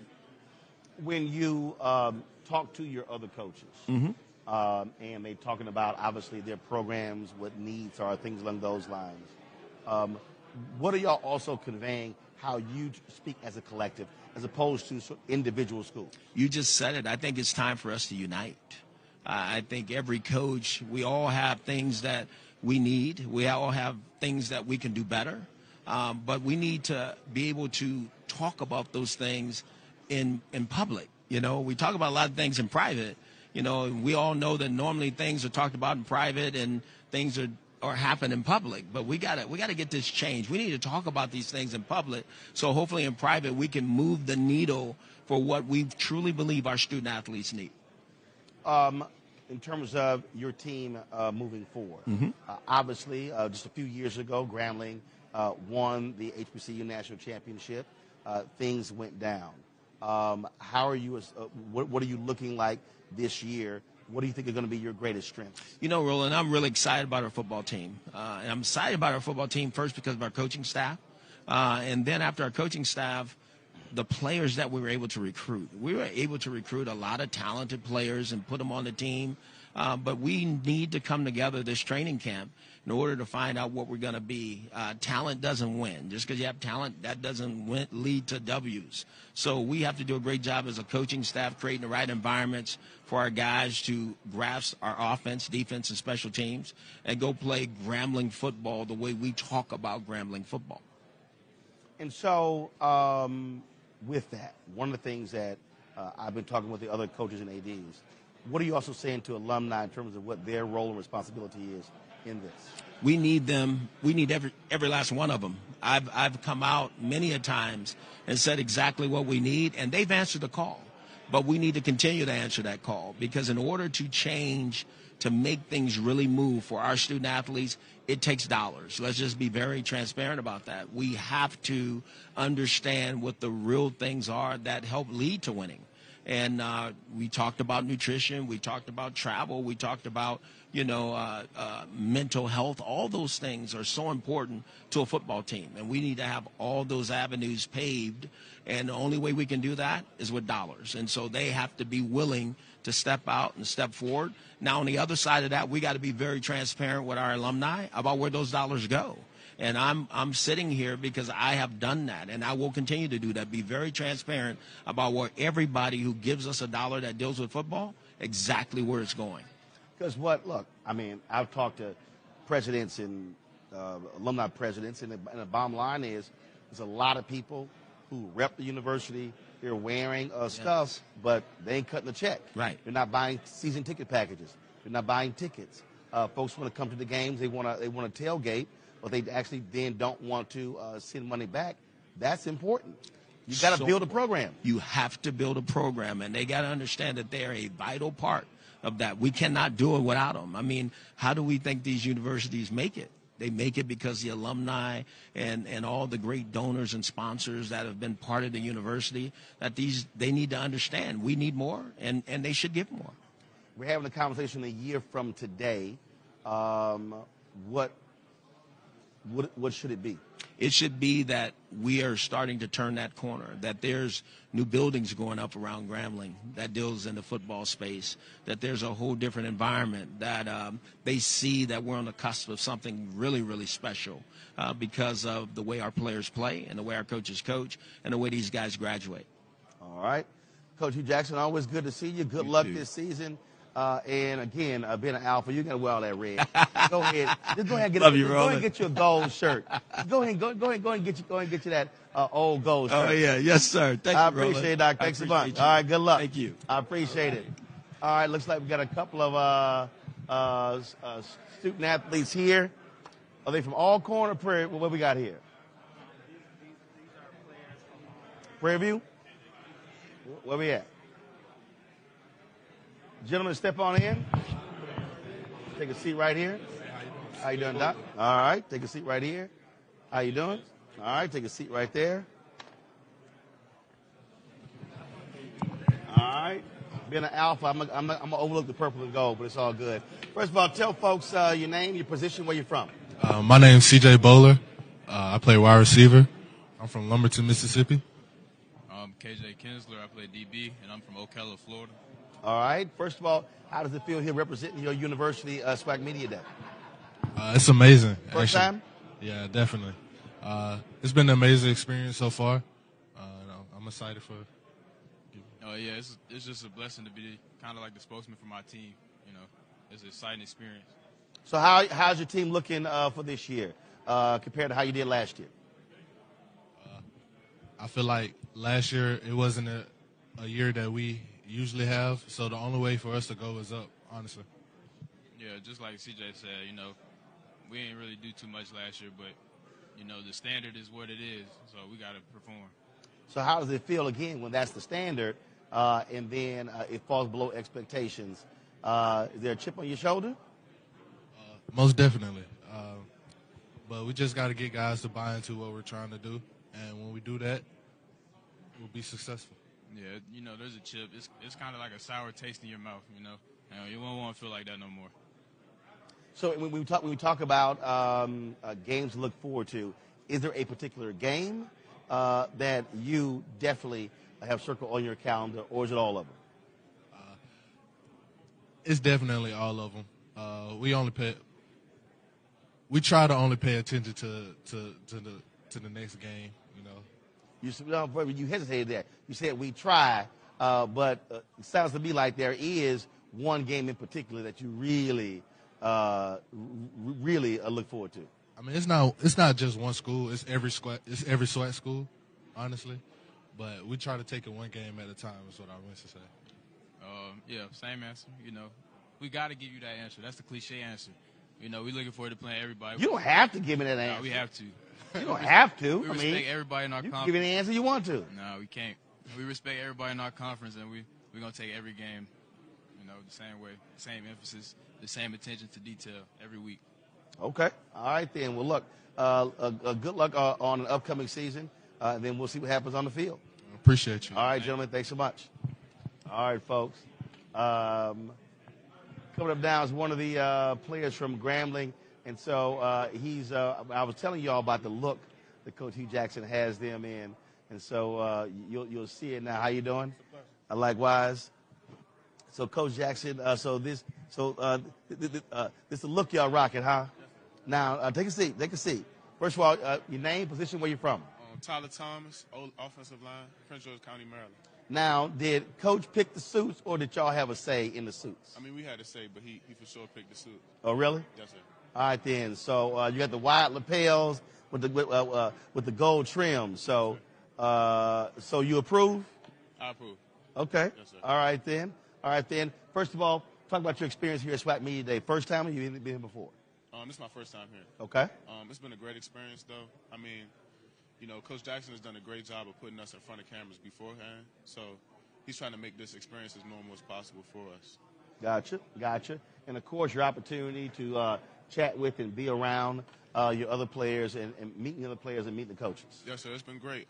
I feel like it's a lot of great players here. You know, we just want to be seen at this point. We feel like we've been put on the back burner for a long time.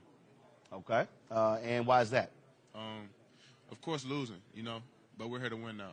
That's all I can say about that. Now, you say you're here to win. What are you seeing from your fellow players that gives you confidence that you're going to have a better season? A true buy-in, you know. Everybody's dedicated for one goal. You know, we want to win that championship at the end of the day. Gotcha. What do you think is going to be the greatest area of improvement this season? Of improvement, the offense, of course. I feel like we had somewhat of an unproductive offense last year. But this year, I feel like we're going into the year with a lot of great athletes and a lot of new athletes. Gotcha. Is there, I asked this, all different players, is there a particular game that stands out the most for you that you look forward to every year? The first game. The first game is always the biggest for me. I feel like it'll dictate how the season will go from there. And that first game is who? Arkansas State. Okay. Yes, all right, then. Well, good luck this season. Yes, I look forward to see how Grambling performs. I will ask you this here. Just your thoughts about your new head coach. Coach Jackson is great. You know, he's all for the players, a true players coach at the end of the day. He just wants to see us win and be happy as a player. All right. Well, we'll look forward to see what happens this season with Grambling State. Yes, sir. All right. Thanks a bunch. All right. Have a good one. Enjoy SWAC Media Day. All right, folks. Again, there are a number of folks here who we're talking to. Do this here. I know we're live. Do this here. Give me my MiFi out of my backpack and my brown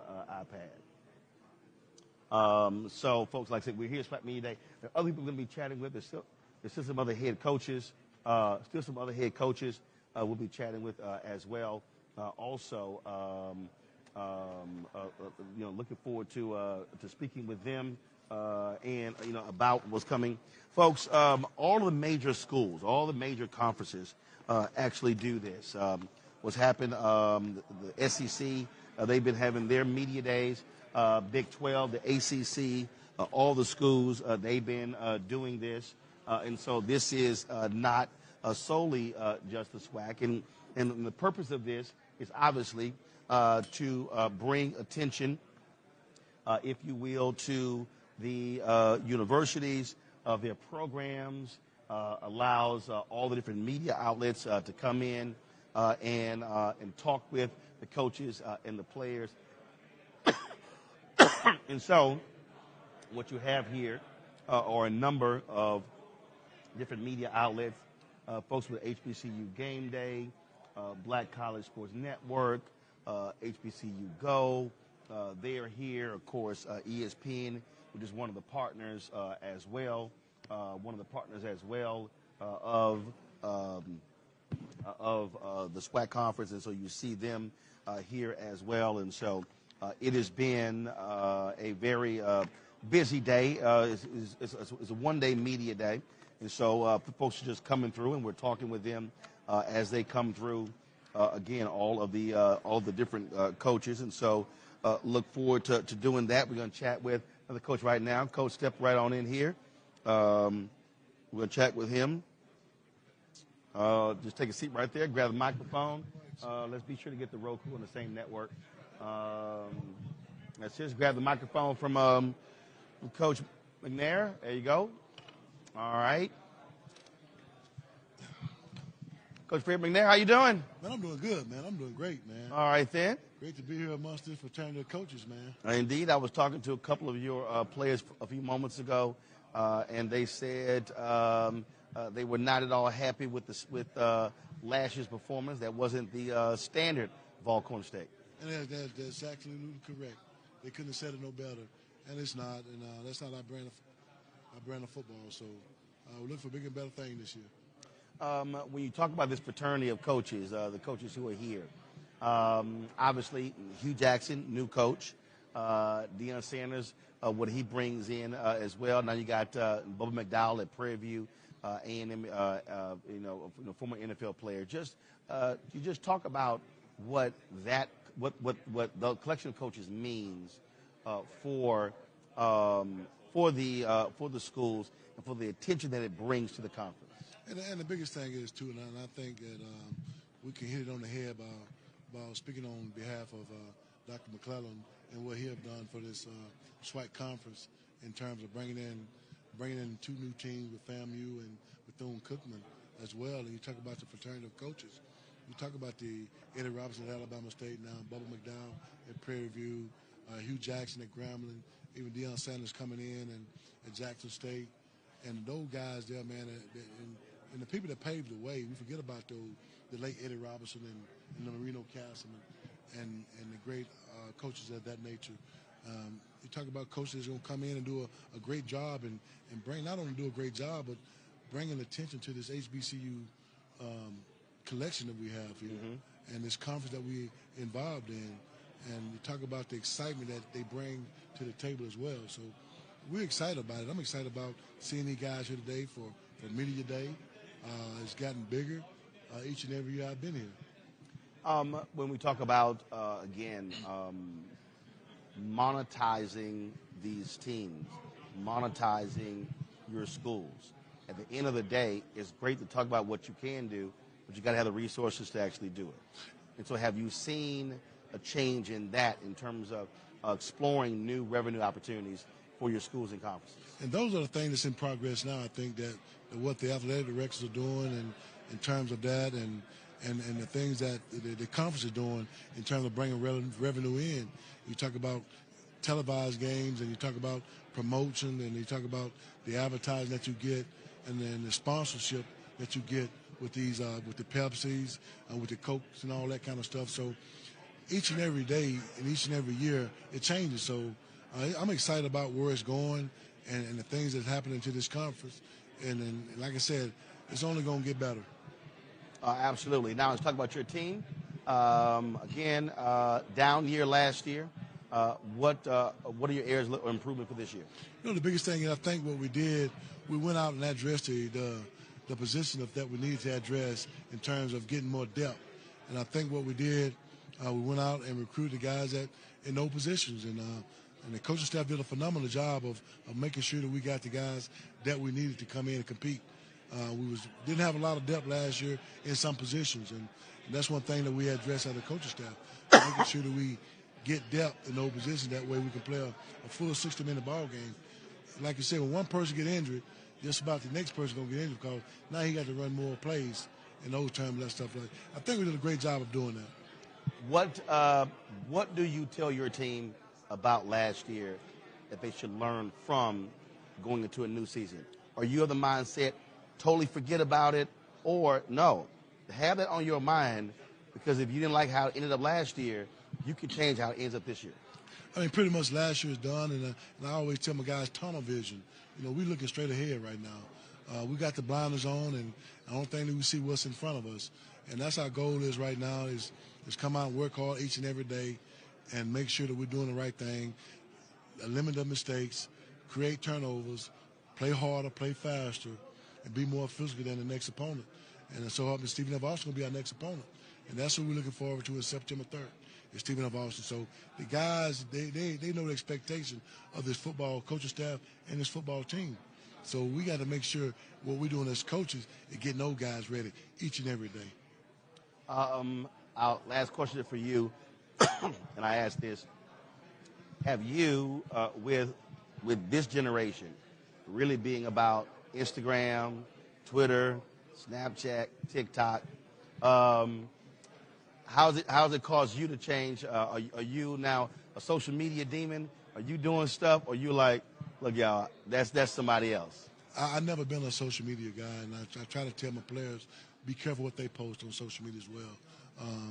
You know, in terms of that, we got to teach them that. You know, those things will carry on to you for the rest of your life, social media.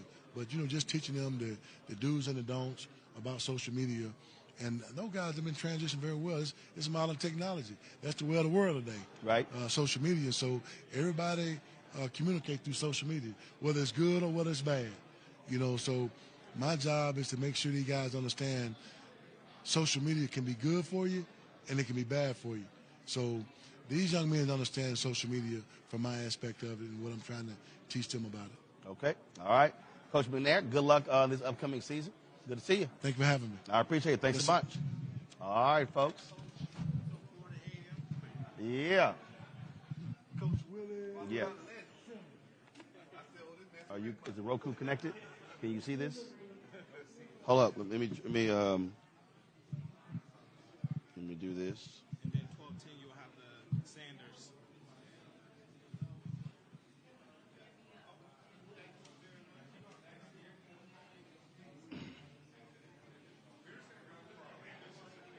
I need a code. Huh?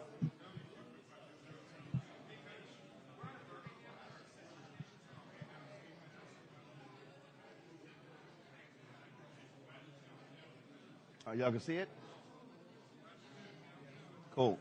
All right, folks, joining us right now is the head coach of Florida A&M University, Willie Simmons. Coach, how you doing? I'm doing well. How you doing? Good to see you. I'm doing good, So last year was your first year in the SWAC? Yes, sir. And your assessment of how it went? Well, it went well. You know, obviously we lost one game in the conference, 1 point loss to Jackson State in the Orange Blossom Classic. But we're able to have a playoff berth, first playoff berth in the SWAC in 20 years, first HBCU team to represent the FCS in the playoffs in 6 years. So very excited about the season we had, but obviously at Rattler Nation, that's not good enough. You know, we want to be champions, and our guys are really committed to bringing it home this year. It's interesting. I see a lot of people on social media talking about the FCS championship. Some say that's more important than going to the Celebration Bowl and winning that. Where do you come down? Well, I think both are great, right? The opportunity to go and play in the FCS playoffs and win the FCS national championship, of course, here at Florida A&M, we know what that feels like. We're the only HBCU to ever do that, you know, back in 1978.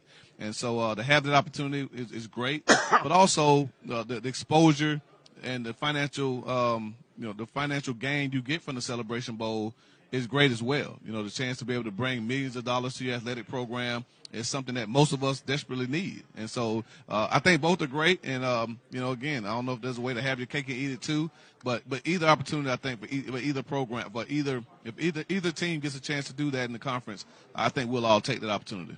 You talk about that one loss. What were your goals coming in terms of improvement? Well, obviously for us, it's about that ultimate goal of one, winning the SWAC East, and that means going through Jackson State, going through Bethune-Cookman, Alabama A&M, Alabama State, Mississippi Valley, some great teams in our division, and then ultimately hosting the SWAC championship game, and then winning the SWAC championship and having that chance to play in the Cricket Celebration Bowl. So, at Florida A&M, our goals are lofty, right? We have an expectation to be the best, and second best has never been good enough for us, and so our guys understand that mandate, and they're working extremely hard to make that a reality. One of the conversations that I've had with all the different coaches is what they have been trying to stress to the alumni base as to how to grow their departments, how to grow their teams, how to grow their schools, and really emphasizing the need for them to give back. I remember a few years ago on my TV One show, News One Now, I had the president of the Florida A&M Alumni Association who said that in terms of the giving rate was around 5%. And he said, we've got to get that up. What have you been conveying to all those Rattlers out there, folks who shout the name, wear the hats, wear the shirts, but don't send a check back to the school? Well, we've been conveying exactly the same thing, right? We hear a lot when we go out and fundraise about corporate dollars. We need corporate dollars. We need corporate sponsorships. Well, the corporations aren't going to give if we're not giving first. Right. But the folk who don't know, right, that's the first question they ask. Is how much? What is your alumni giving? What's your alumni giving? And so we have to get our alumni giving and supporting our university, our athletics programs. And when we do that, then we show corporate America that we are committed to supporting our own, building our brands, our programs the way we need to. So that's always the number one message. Two messages. One, we have to give, but two, we have to continue to speak positively about our institutions. So word of mouth is still one of the biggest forms of communication. And so when these prospective student athletes hear about the Florida A&Ms of the world, the Jackson States of the world, what are they hearing? And when we as alum are talking negatively about either ourselves or other programs, these young men and women hear that. And so let's give financially, but let's also speak positively about our institutions. Infrastructure has always been a huge issue, facilities. And so how have you been addressing that in terms of upgrading facilities to attract this new talent coming in? Oh, that's always one of the biggest things that we're emphasizing, right? We're in a generation where these young men and women like to see things, right? They want to walk into a new locker room. They want to walk into a weight room or training room, into a stadium that looks brand new. They want to make sure that they have the resources to be able to do the things they need to do to be successful. And so we're committed to continuing to do that for our student athletes. And so I've been really, really pleased with the progress that we've made. Stadium renovations are almost complete to Bragg Stadium. We redid the locker room and the weight room and training room last season, and with more things down the pike. So in order to compete on the national stage recruiting-wise, we have to make sure that we're upgrading our facilities yearly. So someone here says, asking about the Florida Classic.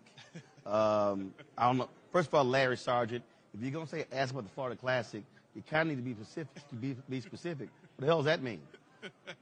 We're gonna play it if that's what he means. Ask about it, but no, that's always for Rattler Nation. That's the one game. If we're gonna circle a game, it's gonna be the Florida Classic, right? There are two Division I HBCUs in the state of Florida, and that's Florida A&M and that's Bethune-Cookman University. And so we play on rivalry weekend. So every major rivalry across the country is played on that weekend, and so long, rich history. Obviously, last year we were able to break a 9-year losing streak, to our in-state rival. And Thanksgiving dinner tasted a lot better last year because of that game. And so we know how big the game is. And most of the time in that game, there are championship implications on the line, right? You win that game, you're champions. You lose it, you may be knocked out of contention. So it's not only a big game as far as the in-state rivalry, but it's also a big game in the overall grand scheme of winning the championship. All right, Coach, we appreciate it. Good luck on this coming season. And I'm sure my frat brother Will Packer will be front and center and real loud this upcoming season. That's amazing. I actually just had a conversation with Will last week sometime, so I'll definitely tell him that we spoke. All right, appreciate it. Thanks so much. Thank you, Roland. All right, folks. That's the head football coach at Florida A&M University. Yeah, I see all of y'all commenting in the chat room about FAMU. We're going to chat with some Jackson State students coming up next here. Coach, we appreciate it. Thanks a bunch. All right, thanks a lot. Folks, again, we're here at SWAC Media Day in Birmingham, chatting with coaches and players about all of the different schools. And so we got folks coming through, got some other people we definitely want to connect with. Let me know who is up next. Huh? All right, so we're going to do this here, folks. Remember, we were in Atlanta for the MEAC SWAC Challenge. And so what we're going to do is we're going to show you guys, remember, that halftime performance that took place at the MEAC SWAC Challenge for y'all to enjoy. So you can enjoy until we come back with our next round of interviews here in Birmingham at the SWAC Media Day.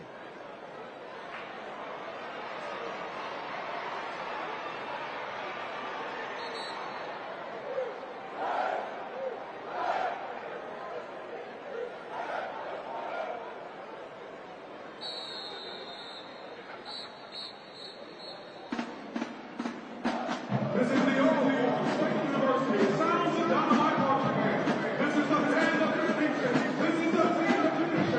is the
to versus and kickback trends.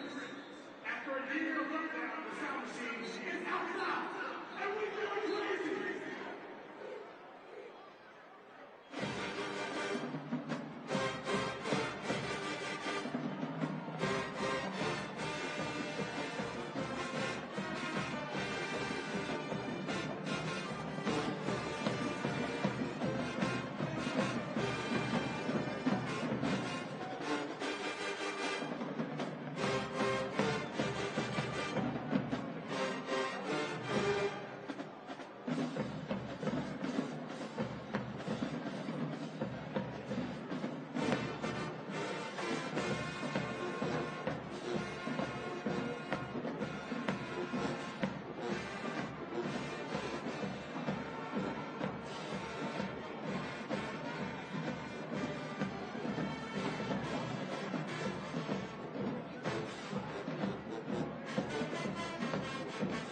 Go.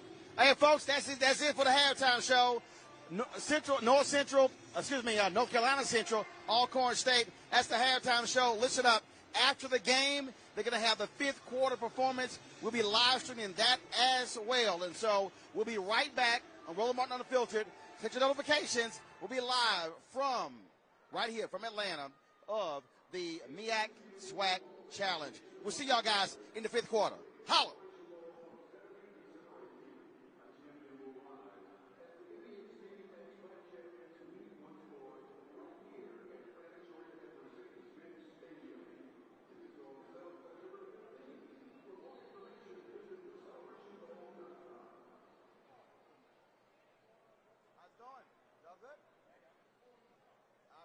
We look forward to being back there in Atlanta this year. Joining us right now, a couple of gentlemen, athletes from Jackson State University. Gentlemen, how we doing?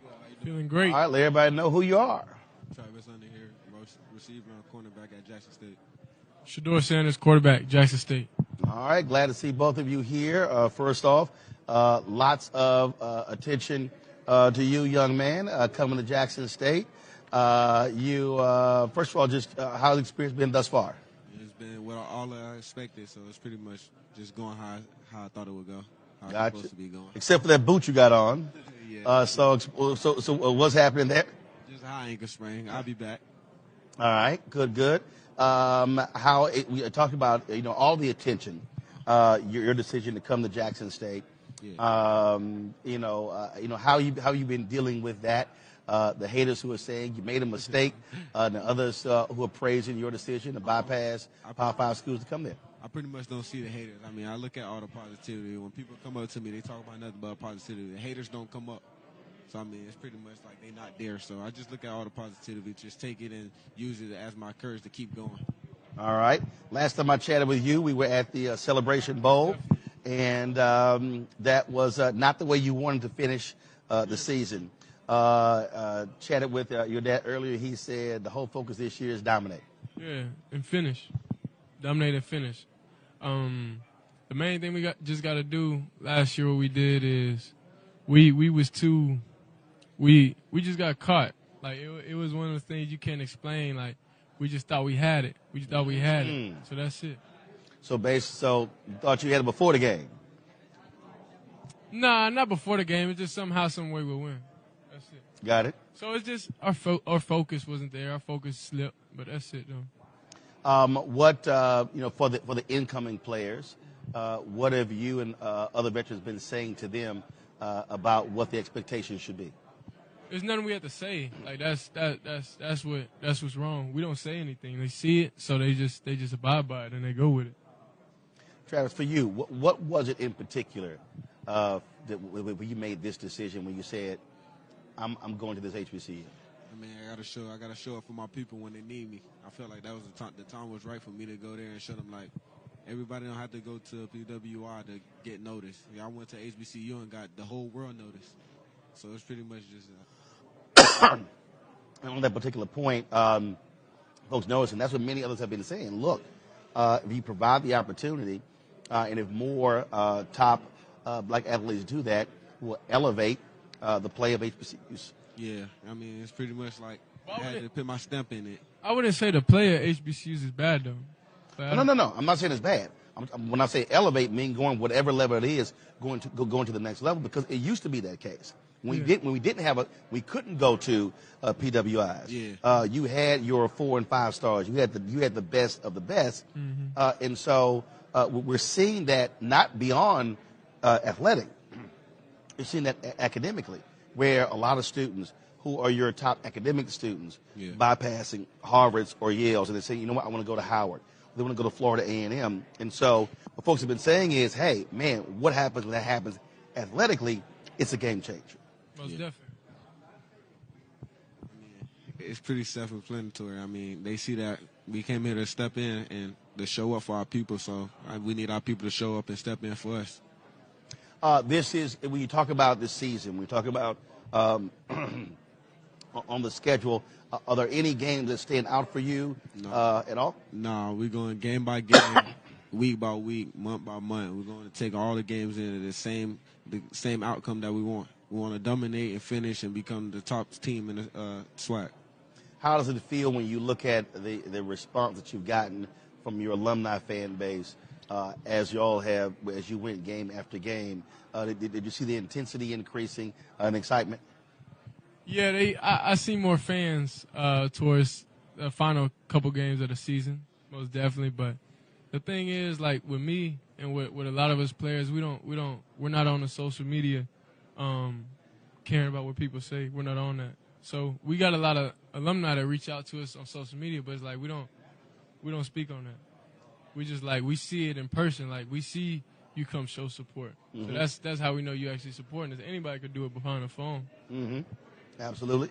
Yeah. And again, showing up in person is a whole different deal, because again, by them purchasing tickets, being at the games, showing their excitement. And again, we saw that with the attendance of your games, especially your last game.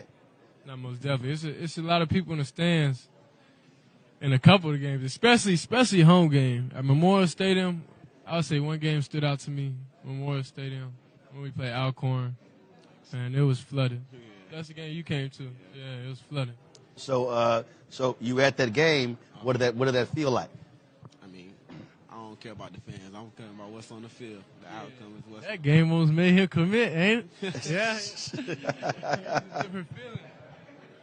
Absolutely. Pretty much what I got to do in the field. It's great to see a lot of our people come out and support us, but I got to go ahead and support them and stand out for them so they'll know that I got their back just like they got my back. Absolutely. And I asked your dad this question. I said, for him, it's going to be a little different this year because he's not going to be in the level of pain he was in last year. So he's really going to be completely focused on coaching. Oh, yeah. Not my pops. Yeah. He this year, he won't be in pain like that, you know. He gets mad at us at home sometimes. But we see the social media posts. Yeah, that's a different type of pain. But on the field, he'll be fine and things will be back to normal how it usually is. Now I'm still laughing at his with his adamant position. Y'all not getting tattoos? Oh yeah. The thing is, like with him, whenever he tells me something, I know it's coming from a good place. So I try to understand the why. So, like, when I ask him a question where I go back and forth with him, it's not me trying to disrespect him. It's me actually trying to understand, why are you saying that? And the response he gave me to that with the tattoos is, I understand what he's saying. It's not the time right now. But in the future, maybe. You know what I'm saying? Maybe. But right now, See, you got a maybe. My dad was like, hell no. No. He didn't say maybe. I'm talking myself. It wasn't even no option. See, that's the thing. Now, when I get to the league and you say that, you know, I'm my own man. So it's like. See what my dad said. He said, "Sir, you your own man when you paying all your bills." That's what I'm saying. When you get to the league, right? He said all. Right. I'm just saying, but that was his whole point. Because one day when he came to my house and he said something to me, I shot him look like. Yeah. And then he went, son, you're right, because he hit him. Yeah. He paying all these bills. So, yeah, it was a whole different deal. Now, it's funny you said y'all not on social media, but he always on social media. You know what I'm saying? When I'm talking about not on social media, we don't look at the critics. Like, I got you. We don't look at the hate. I don't looking at the comments. I don't look at none of that because none of that stuff matters. And often what a lot of people do and when they don't know how to handle social media and just like the lifestyle that it is, like at Jackson State, the glory, just everything there, it's just you get trapped in it. And that's what a lot of young athletes do. They get trapped in it. They get trapped on Instagram, trapped on social media. And it's just a different type of mental toughness you have to just cut it off. Delete the gram for a week. A lot of people can't do that. Travis, that's case for you as well? Yeah, I mean, I don't pretty much. I only go in there to post videos and I'm off. Yeah. So I don't stand there for long. So, I mean, I pretty much just do my own thing. I like to fish a lot, so I'll probably be fishing more times than I'll be So you like fishing? Yeah, that's all I do is fish. Oh, well, you know, his dad loves fishing. Smoked them already. Oh, you smoked them? Out of there. I love it. You say you did? Yeah, they don't want no work with me, man. I fish at my house. I don't like fishing in ponds. Oh, really? It's at the crib. It's okay. We was on the pond. Yeah, we was in the pond. We wasn't at my house. But, so y'all had a fishing competition? Yeah, we went. Where we go? We went to Academy Sports. Yeah, we went to the Academy Sports little fishing tournament, and you know, I ain't really catch anything because that's not what I'm used to. I'm used to fishing in my backyard. See, but look, I ain't never been on no lake in there. That was my first time being on the boat. Yeah, that's the first time being on the boat. So it's different though. Okay, you smiling real hard. You like because he got the up on me in that. So I don't, I let him I have fish. They play around. I fish. No, Whoa! You fish Play around.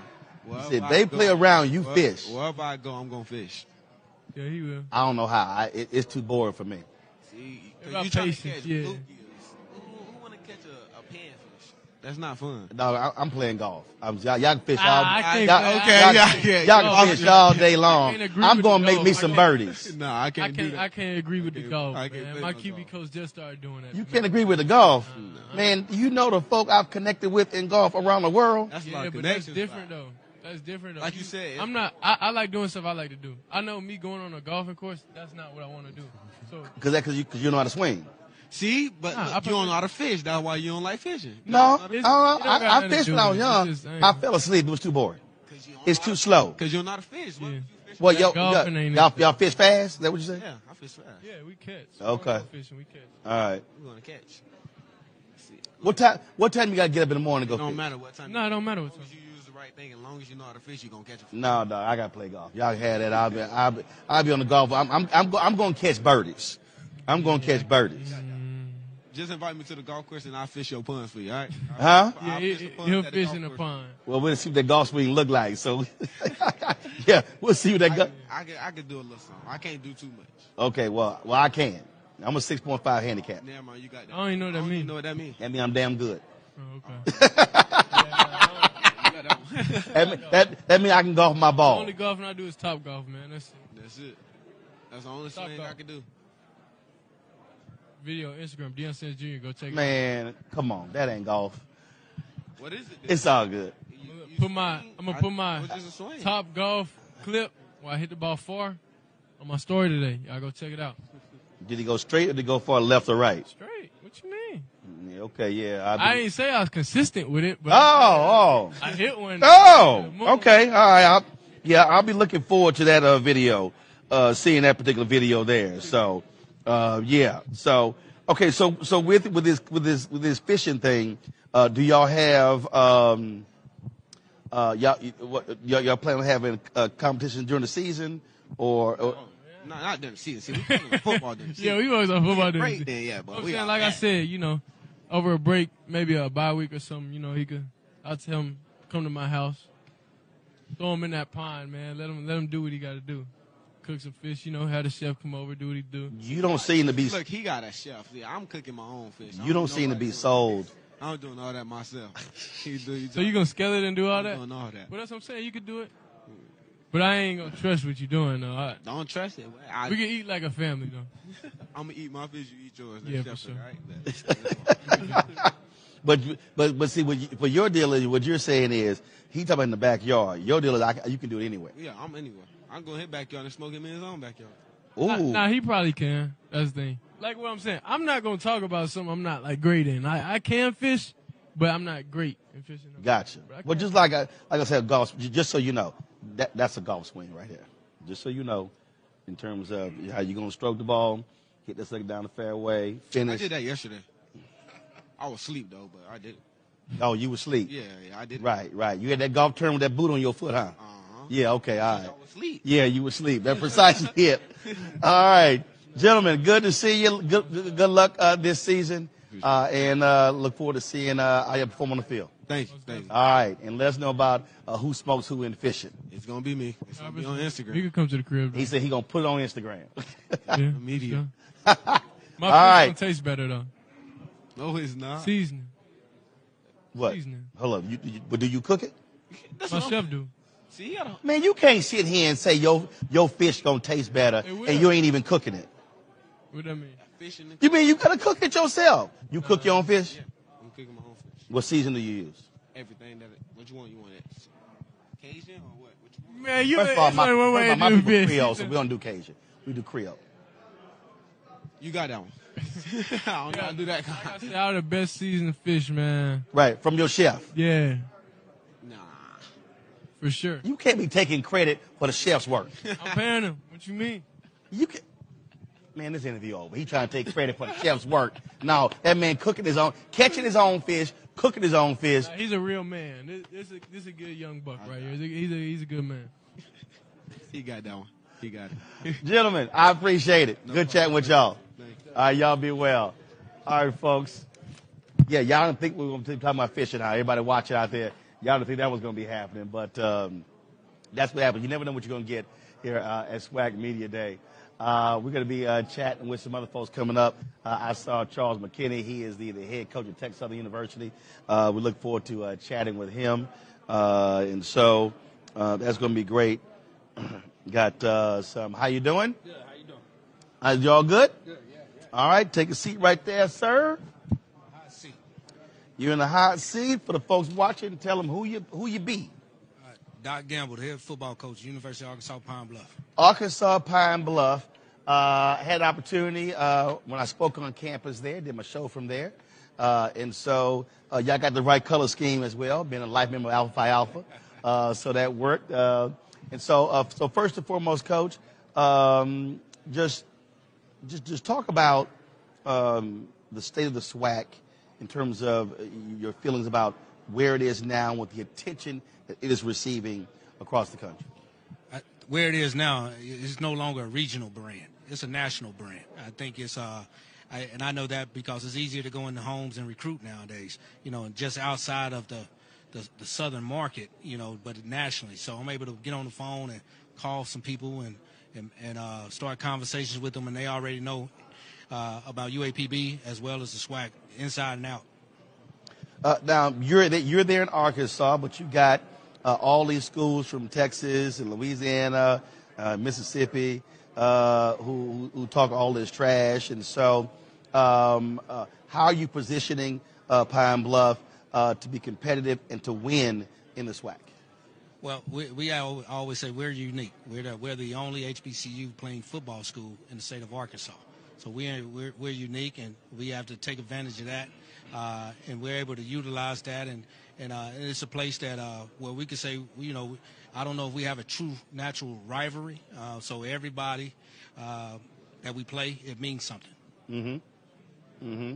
What are you in terms of how you looking this season compared to what you did last year? Well, last year it was a highs and lows. We went to the SWAC championship game in the spring of 21. And then we finished up the year not the way we wanted to finish up, on the low end of it, in the fall of 21 due to a lot of injuries. So, but we're looking forward to righting the ship and getting back to the top here in spring this fall here, 2022. So got a lot of movement. You had two additional schools, Florida A&M as well as Bethune-Cookman, and then of course now you have your new head coaches. Prairie View A&M University, Graham State University as well. And so not only do you have more attention which means more eyeballs, more expectations. Yeah. And so, what are you saying to your players in terms of what your expectations for them are this season? Our expectations haven't changed. Our expectation is to win every football game, so that's not going to change. Now it gets a little tougher because you got great coaches, two great additional institutions. So week in and week out, you got to show up and you got to play. You got to really prepare, and so we look forward to that. One of the things I've been asking each one of the coaches about is what kind of emphasis they've been making to the alumni and how their support is so vital to the institutions. What have you been saying to your alumni in terms of what you need from them when it comes to support at the games, buying tickets, buying season tickets, really being strong financial benefactors for the program? I mean, what you just touched on, that's what it is. You know, in order, you have to invest. You know, you got to give back. You know, and it starts with us teaching our guys, that our current guys. So when they leave, they've been able to say, I know how to give back, and not only give back, but paying it forward as well. So we're reaching out now and just talking to those guys and just allowing them to see what's going on with us. We're on an uptick, and you know, it open up your wallets a little bit, and not just open up your wallets, come out and support the guys because they really are working hard. We all are working hard, but you know, you can't do it without any dollars. You know what I'm saying? So you got to be able to. Football is an expensive sport. You know, athletics is an expensive. It's Indeed. an expensive deal. So you got to be able to invest, and but you know, then at the end, your return is going to be great. All right, Coach, we appreciate it. Good luck to this season, and look forward to seeing what happens on the field. All right, thank you. All right, thanks so much. All right, folks. Okay, cool. All right, got a couple of players, y'all, coming up next for Arkansas Pine Bluff. And so we'll chat with them. So you got the bling. Come on. You got the bling shoes. I see you. How you doing? All right. How you doing? All right. Take a seat. Y'all grab the microphone there. All right. For the folks who watch it, tell us your name, where you're from, position you play. Skyler Perry from North Louisiana, quarterback. Mark Evans II, Houston, Texas, left tackle. Houston, Texas. Yes, sir. All right. What high school? C. King. Okay. Damn, Houston. Yes, it is. Where? Houston. C. King. Houston King. Yeah, okay. All right. I'm a Jack Yates graduate. He says cap talk. I'm a Jack Yates graduate. Cap talk. You know, CK, all right, CK. Was it like a new school or something? Nah, I been around. Okay, I just checking. See, when anybody say they're from Houston, I always got to double check because sometimes people try to say like they're from Katy or no. That ain't official. My deal is if you got your own mayor and city council, you cannot claim the city of Houston. Right, like New Orleans, Medgar, and Kenner. Right, no, that It's not. if you're from Kenner, you're not from New Orleans. For sure, thank you. You're from Kenner. I'm glad you understand. No, so I always double check. I always check. I call it the Houston check, as it is. I ain't originally from there anyway. I really ain't even tripping. Huh? I'm not originally from there, so I'm Where you from? from St. Louis. We just moved to Houston like middle school, so you know. Yeah, but you still went to. When you said you graduated from that, we always got checked. I always got to see you legit. It's like if you ever meet anybody from Chicago. This is how you know somebody from Chicago. A real person from Chicago who's black, they're going to give you their address. They're going to be like 87 and Stony. They're going to give you the cross section.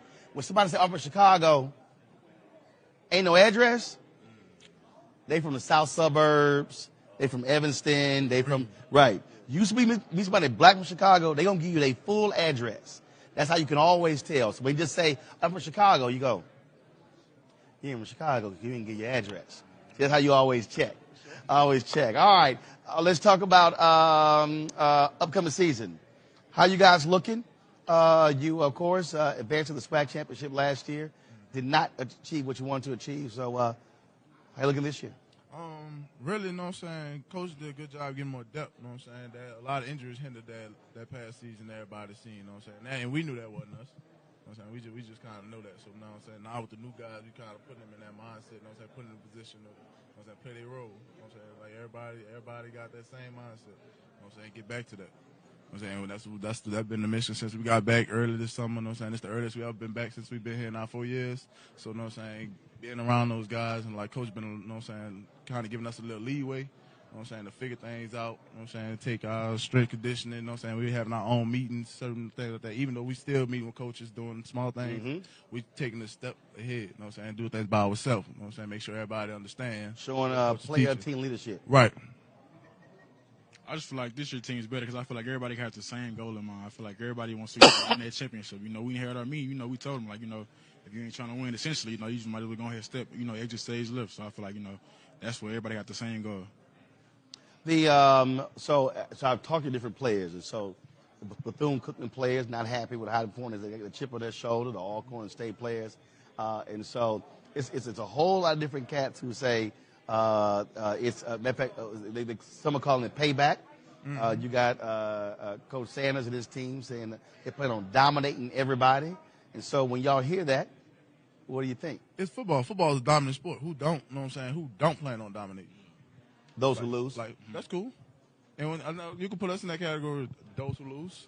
But also, you know what I'm saying, we know that's not us. So all that stuff from within as well. You know what I'm saying? Don't worry about nobody else talking about it. You know what I'm saying? You got to make sure you straight first so you can dominate. Right. I just say use that as motivation in a way because, you know, we're trying to go out there and dominate people too. So, you know, it's the same thing. So when you in this atmosphere, what do you plan on bringing back to your squad? Tell them what you experienced, what you heard, what you saw. I mean, really just, you know what I'm saying, making sure they ready, you know what I'm saying, to back these words up. That's it. Just tapping in. And camp coming, so, you know what I'm saying, we have a lot of new pieces speaking on our behalf. You know what I'm saying? We got a lot of new pieces, so I'm eager to see those guys, you know what I'm saying, in their rarest form. You know what I'm saying? So we can see, you know, what we dealing with. I would just say, like, you know, just bringing back, like, professionalism, you know, how to talk to the media and all, like, stuff like that, just tips and, you know, what they should do. Speaking of that, what was the thought process with your ensemble? Was it to be as shiny as possible? I mean, nah, it really was just to be, you know, different. Because, you know, last year I walked up with the all yellow Mason Margellas. You know, people was talking about him all day. So, you know, I just want to, you know, come back and really just outdo me, just, you know, show that I'm different, not be on one. You look like one of the 5 heartbeats. I'm saying, I mean, that was fly. You shining, you shining. And so when he pull a suit out that you say, really, dog, hey. really? Ooh, nah, I'm with it. I'm with it. You know, I don't care what nobody had to say. I'm lifestyle. I say he got to put it on, but nah, it's approved for sure. Now, those shoes, that your style too, or you like? No, I'm cool. I'm know what I'm saying? We gonna put it on, make, you know what I'm saying? Make it look fine and dandy. You know what I'm saying? But yeah, I'm with it though. I like that. Okay. I'm with it. All right then. So what? Your aim to say I'm gonna come to the media day, be the best dressed? Nah, not really. Just, you know, just come and just do me. Really, I'm not really worried about what everybody else got on. I'm only worried about what I got on. Okay. All right then. Well, look, good luck this season. We'll be checking to see what happens, and let's see if y'all make it back to the SWAC championship. For sure. Appreciate it. All right, gentlemen. Thank you so very much. No problem. Thank you for having us. All right, folks. Again, a lot of people. We're good. We're good. Folks, we'll be chatting with more. Well, I'll get in a second. We'll be chatting with more folks who are coming through here for SWAC Media Day. We've been chatting, of course, with a number of the coaches and players, folks from the league office. You know what? Let me get this here. Grab John Grant from ESPN over there. Let me holler at John. So I appreciate it. Thank you. So let me holler at John, see what he got to say.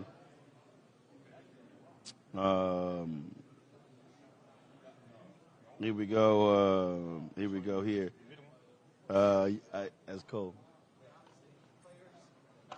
Okay. All right, hold on. I'll put the chair back. All right, put the chair back. We got 2 Mississippi Valley State players who are coming over. Okay. No, he's right there. He's in front of the SWAC side. I got it. Y'all come on. All right, folks, we better chat with a couple of players from Mississippi Valley State. Gentlemen, y'all take a seat right here. Grab a microphone. There we go. All right, then. Glad to see both of you here. You get to talk first since you are a member of the first, just in case. See, so I see the pen. Yes, sir. That's right. Both. Right there. Yes, sir.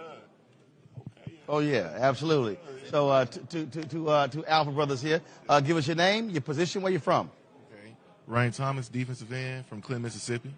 Caleb Johnson, running back from Memphis, Tennessee. All right, then. Let's talk about Mississippi Valley State. Let's talk about last season and what you hope to accomplish this year. Okay.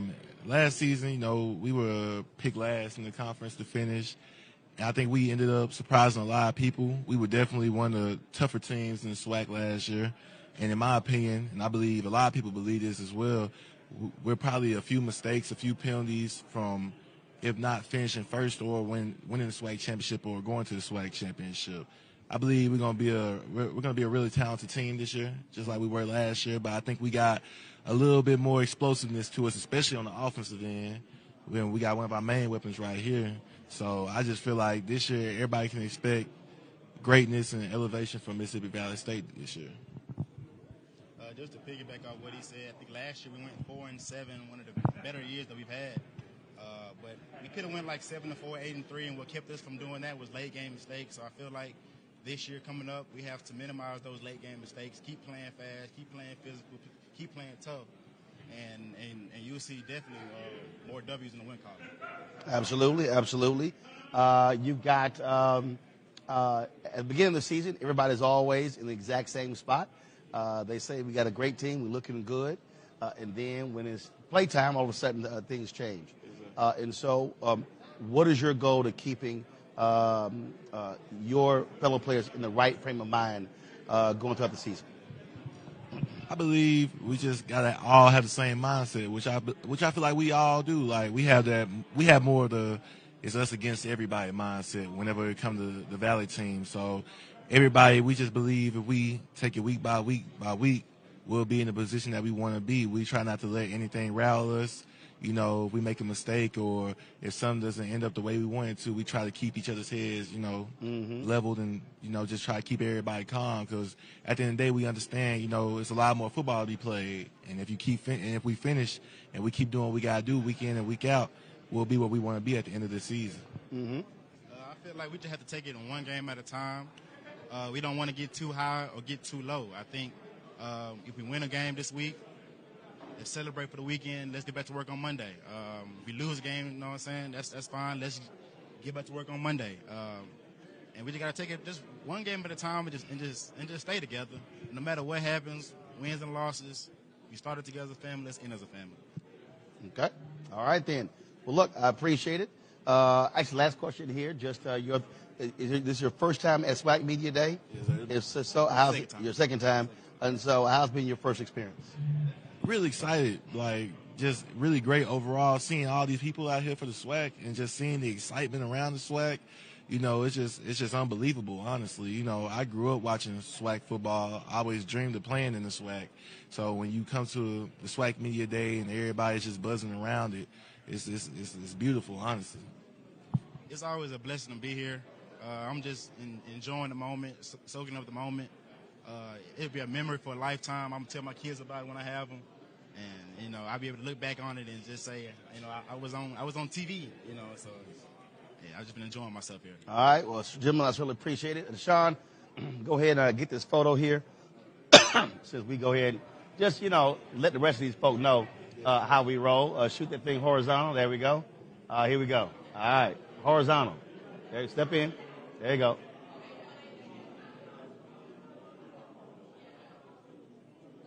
Got it? All right. There we go. All right, gentlemen. Good luck. I appreciate it. Thanks so much.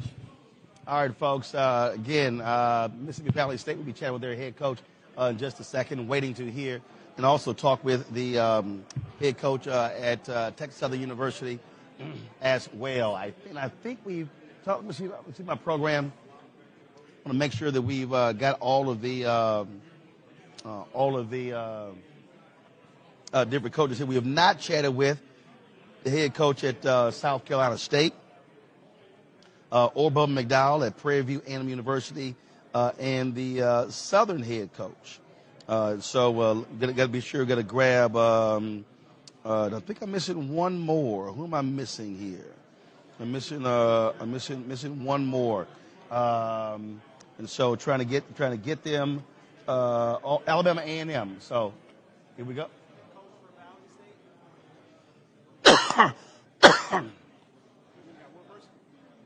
Just one. Yep, Coach, go ahead and take a seat right there. How you doing? I'm doing good. How you doing? I'm all good. How's it going? Going good. Good to see you. All right, good to see you as well. We're sitting here at SWAC Media Day. Let's talk about your team.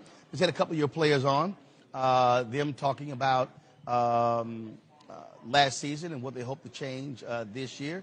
So, Coach Dancy, how are you looking in terms of what is your expectation? Just finish better than we finished last year. I think that taking over this program in 2018, like I said before, being the youngest black coach in college football at 33 years old, rebuilding a whole program, a program that didn't have everything, all the whistles and bells like every other program, and being able to lay that foundation, establish the culture now.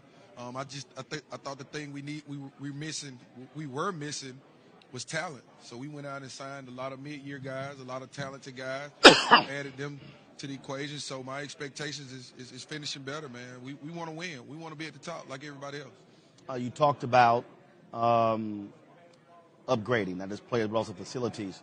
You are a graduate of Jackson State. You've had, I saw the video when Coach Sanders visited your campus.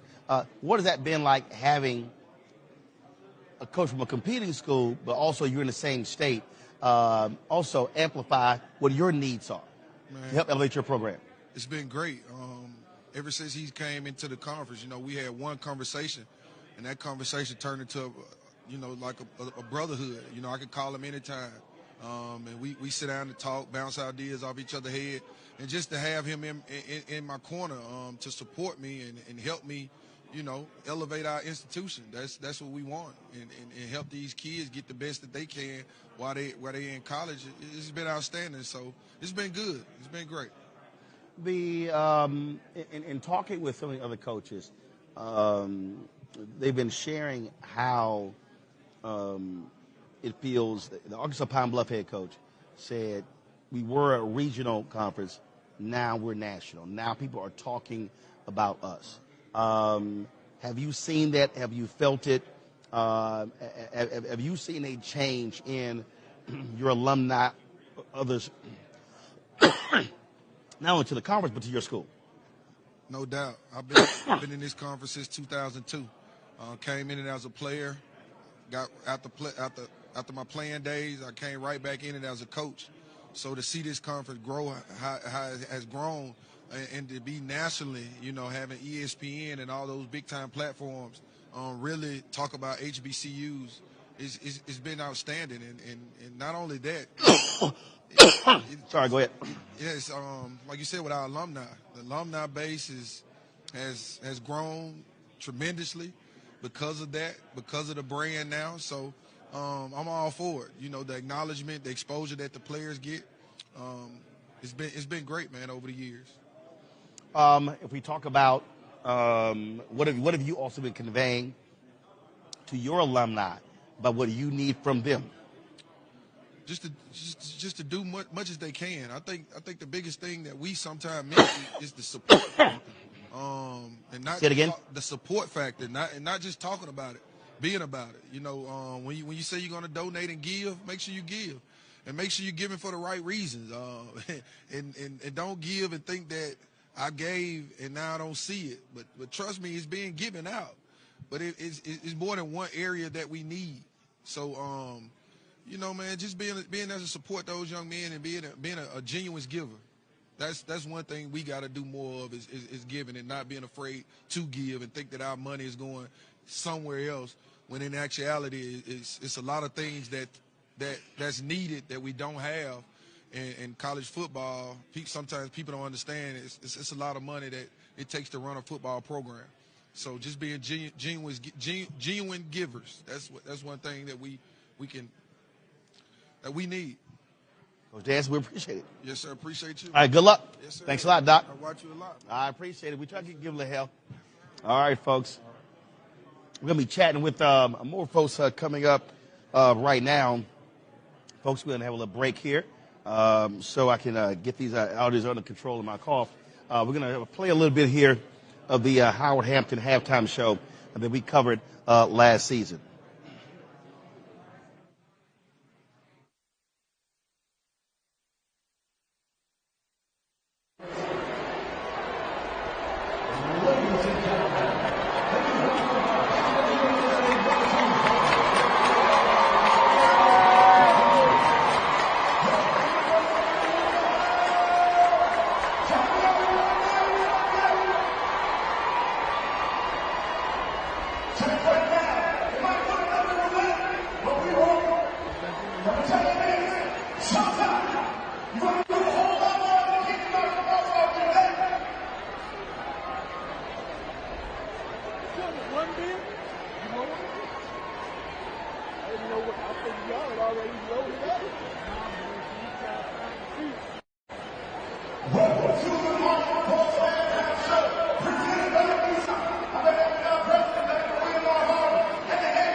Hey, folks, Roland Martin here. That was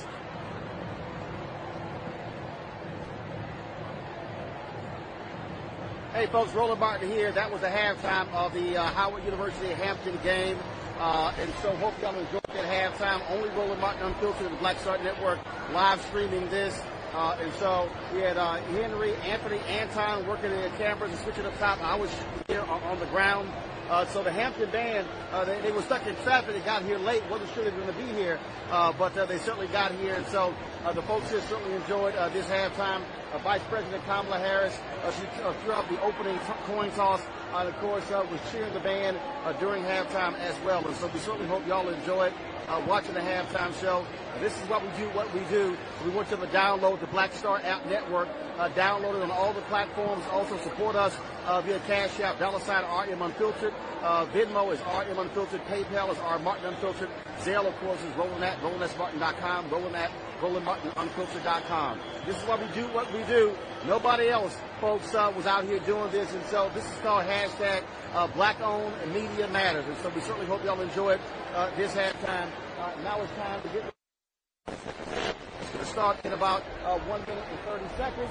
Hampton is beating Howard University 21-17. Now it's time for the second half. Y'all catch it on ESPN. I'll holler at y'all later. Juice. Holla!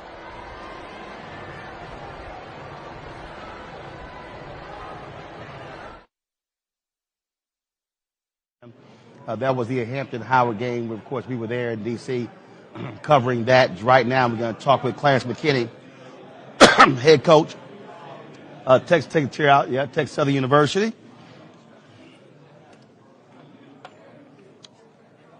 Coach, take a seat there. Not only is he the head coach of TSU, graduate of the greatest high school in America, Jack Yates High School. I'm class of 87, but he came a couple years behind me. Class 89. Coach, how you doing? Doing great. Let's talk about your squad. How you've been rebuilding the program and trying to get TSU back to be on top in the SWAC. How's it looking? It's looking good. Last season, 21, we played 58 freshmen, and so those guys competed extremely hard. We won 3 games, 2 SWAC games. And those guys are sophomores now with a little bit more experience. They understand what expectations from myself and the coaching staff are right now, and they're just working hard to improve the team. It obviously is never easy trying to rebuild a program. And so tell us what that challenge has been like. It's been a lot of fun, to be honest with you. It's been a lot of fun. I feel like I've been like an artist with a blank canvas, and so we went out and recruited our quarterback Andrew Body, which, as you know, at any level, if you don't have a quarterback, you're gonna struggle. And so we feel like we have one of the best quarterbacks in FCS football or college football for that matter. And we feel like we have the guy that we need to pull the trigger. Now we just need to put some targets around him so he can be successful. You're there in Houston. Folks who don't know, University of Houston is right across the street. Mm-hmm. Obviously, you've got Texas A&M, where you were the former offensive coordinator. Correct. Down, really down the street as well. Yep. I mean, it's a whole lot of competition for talent. But there's a lot of talent in the city of Houston and in the state of Texas. And so how have you been working to mine that talent? So we feel like if we can get the best players we can get out of the city of Houston, we also go up 45 to Dallas. We jump over to East Texas and we jump over to Louisiana. And the core of our team is probably based on those 4 recruiting areas, and then anything we can't find in those recruiting areas, then we go outside of that area. We'll go anywhere in the country for a really good player. There's so much competition happening also within this conference. Mm-hmm. Obviously, elevation, adding of 2 new teams is one thing as well. And so talk about that in terms of now the situation that you're in with the level of attention that's also being placed on the SWAC conference. Yeah, we like the attention. spotlights on the SWAC. Coach Prime's come in and a lot of cameras show up when the SWAC shows up now, and we're excited about it. The more exposure we can get, the better it helps us when it comes to recruiting and guys knowing that they'll be able to be seen, and so that's been a blessing. This here's a highlight reel that you guys put together of the season last year. You talked about playing all those different freshmen. What do you think is going to be the greatest area of improvement for your team this year? Definitely, I think we're going to have better quarterback play. As well as he played on last year, I think he's going to have a lot better season this year. I think our defense is going to be much improved because we played a lot of freshmen. Those guys are very experienced now. We had some key guys out with injuries. Those guys are healthy now. And so we feel like the team as a whole, we're going to be much improved. One of the things that has also changed is in terms of where you're playing games. You now shifted your Labor Day Classic with Prairie View. You now have also this now renewed energy around HBCUs. And so what are you saying to your alumni base? You're based there in Houston. A lot of TSU graduates, but are you getting the kind of support that you need? We can always use more support. There's a core group of TSU alums that have supported us from day one, but there's room for a lot more support. We're always needing things as a program, and then our players are soon to be TSU alums, and they, when they become alums, should support the program as well, because right now they're representing the university, and as a representative of the university, we need that alumni support, that fan support, and it goes a long way in pushing those guys over the top. When we talk about looking, everyone says, hey, it's the next game, it's the next game. But for your players, for your university, what is the most important team to beat for Texas Southern? In my opinion, is Prairie View. It's the first game. It sets the tone for the season. It gives us an opportunity to be undefeated in our league, and gives us a chance to get a head start on winning the West. All right, then. Well, good luck this season. We'll see what happens. Of course, again, you being back in 3rd Ward, Texas, not far from JY. That's 3rd Ward's home. All right, then. Well, look, certainly good luck, and look forward to seeing this season. Yes, sir. Thank you for having me. All right. Thanks so much, Coach. Now we got, see, he roll up here in the ascot. he trying to sit here. He thought you was going to come. He know how you get done. Yeah, see, normally I have the ascot, but when people keep expecting it, I got to hit with something different. So I can't have them just knowing what I'm going to wear. Coach, good seeing you. I appreciate it. All right, take a seat right there. You got the right colors, though. Well, it's not powder blue. So, We got a little royal. Oh, look at you. Look at you. I will tell you this here. My wife used to watch you every morning. I appreciate it. Yes, she did. I appreciate it. Appreciate it. All right, Coach. First of all, looking clean here. You want to make a statement here? No, I don't want to make a statement. It's just what I like to wear. Well, I like the ascot there, as somebody who always wears them. So, like that. Let's talk a little football. First and foremost, your assessment of how your team is looking after what you did last year. Well, I came into a new team. I had the opportunity of coaching at Prairie View. Hold the mic a little bit up close. I There had you the go. opportunity of coaching at Prairie View last year. They finished off strong, not the way that we wanted to, but moving into Southern University, a place that I'm very, very familiar with. I didn't have the best of season, didn't have a traditional Southern University season, but after spring, I'm very, very encouraged about some of the things that we're doing and what we're going to be able to accomplish this year. When look, Southern has a long tradition of doing well in the SWAC.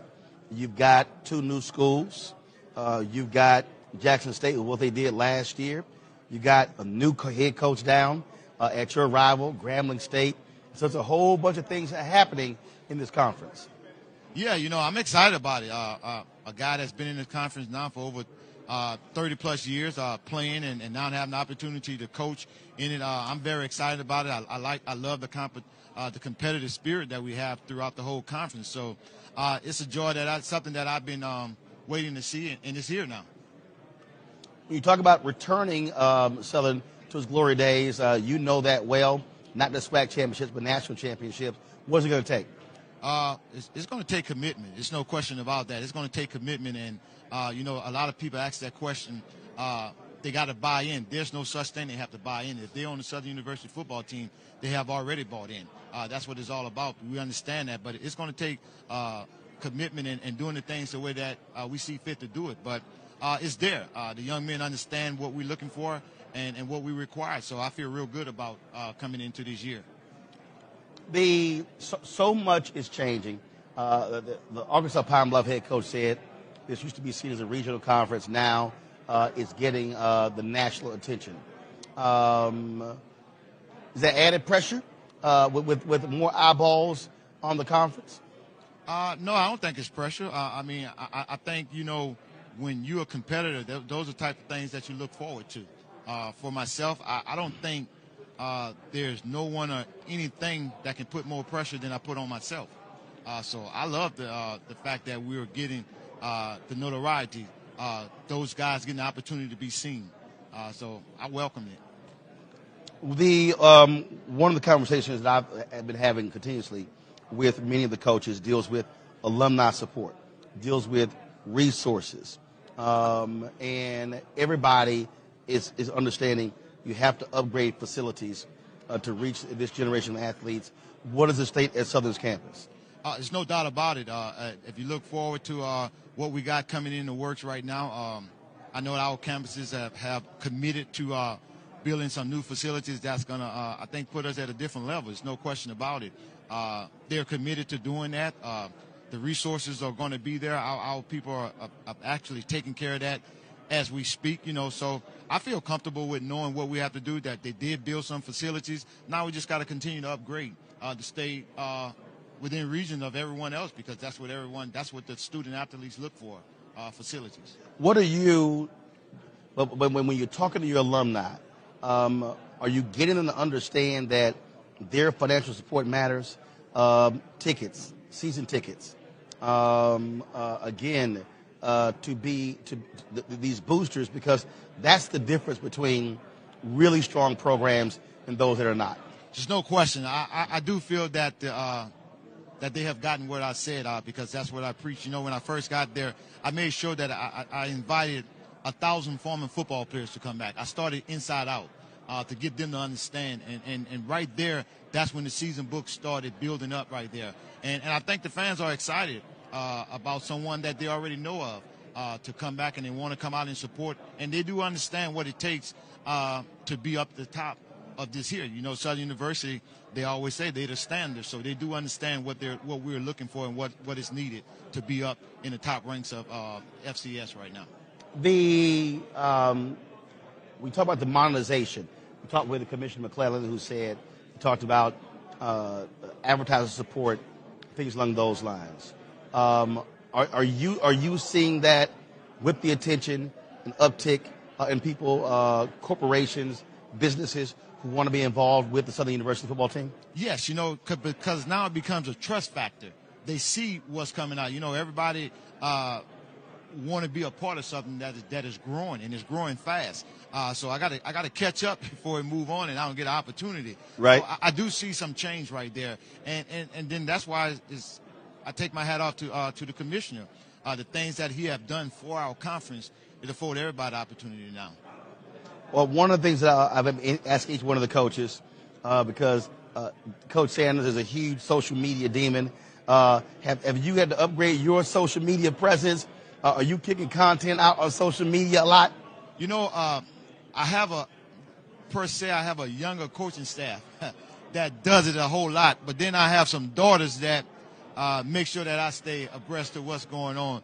I wasn't a huge fan, but it's free media. Why not get your stuff out and let them see what it's doing? And that individual that never seen Southern University can watch it, and now they want to come there because they like what they saw on social media. So I had to change. I had to change who I were, what I was wanting to do because I wasn't that guy. So are we going to be seeing daily or weekly clothing posts of Coach Dooley on social media? Well, I mean, look, you got to get the attention somehow. I tell you what, it's strange that you said that. Someone else asked me that same question, and that's right there. That was my confirmation. Yes. Yeah. All right. Well, Coach, looking forward to this season, and look forward to seeing you in Grambling at the Bayou Classic. We'll be there covering it like we did last year. Likewise. I tell you what, now I got a good conversation. I can tell my wife I finally met you. See, look, I'm always willing to help the brothers out when it comes to the wives. Absolutely. Ain't a problem. All right, Coach, I appreciate it. Thanks so much. All right, good luck. All right, folks, I appreciate it. Thanks a bunch. All right, folks, we've got some other coaches who are coming up. We'll be chatting with. Looking forward to it. And so a lot of different things are happening here. Again, folks, we're here in Birmingham at SWAC Media Day. And so all the teams are represented, your coaches, your ADs, each one of the schools. They brought a couple of players here as well. This is the main media room. And so as you see in the far left corner over there, your Black College Sports Network, your HBCU Go. You've got a HBCU Game Day there as well. You got different radio outlets who are here as well. So I got them all. So Coach, step on in. I got him. So about to talk you down to the new head football coach, Prairie View A&M University, a Houston Oilers great, Bubba McDowell. Coach, how you doing? I know you quite well, being from Houston, grew up, born and raised on the Oilers. Yes, a huge fan growing up. Thank you, sir. So first and foremost, why did you decide that you wanted to do this? I don't know, just crazy, I guess. No, I love it. I've always had aspirations of being a head coach. You know, I just want to make sure that I was ready for it at the time. And as God would have it, this is my timing. And coming in, what was it that you saw that said, I want to do this at Prairie View? I mean, again, just the athletes. And just rolling for me is more about giving back to these young men. And then I've said, even when I was at Texas Southern, I went from training guys for the NFL Combine to coaching now. And I've always told guys, you know, Chris Tips and a lot of the guys that I played with, say, man, if you guys ever have the opportunity, come back and teach these young men. These young men want to get to the next level, but they don't know how to get to the next level, hadn't been taught. So that was my main goal, getting in here, teaching them, giving them an opportunity to get to the next level. You were recruited by Coach Ruth Simmons. Yeah. So not Coach, Dr. Ruth Simmons, the president. She's now stepped down. In terms of what are your greatest needs? Everybody talks about, obviously, facilities, but what are your greatest needs you see for your program? I think my greatest need, again, we need to be able to build this NIL fund up, you know, so we can go out and compete, you know, and get some of these kids. Because right now, it's about this NIL deal with a lot of these kids, you know. At PV or Texas, again, we don't have that cost of living, you know, like most schools do. And with this NIL deal, we'll be able to help these kids do what they need to do during the summer, whatever it may be. So if we can get that NIL deal going, that's going to be huge for us. And what a lot of people don't realize that when you talk about these NIL deals, you know, a lot of these players, a lot of these black players, you know, the money's not for them. They're sending money back home for mother, father, for brothers and sisters. Absolutely, Roland. That's why I say it is crucial that, you know, we as a PV alumni, you know, and I've talked to them in this coaching caravan, we need to get this done as soon as possible because, again, once we get these kids in, and again, it's not only helping their family, but it's also helping PV.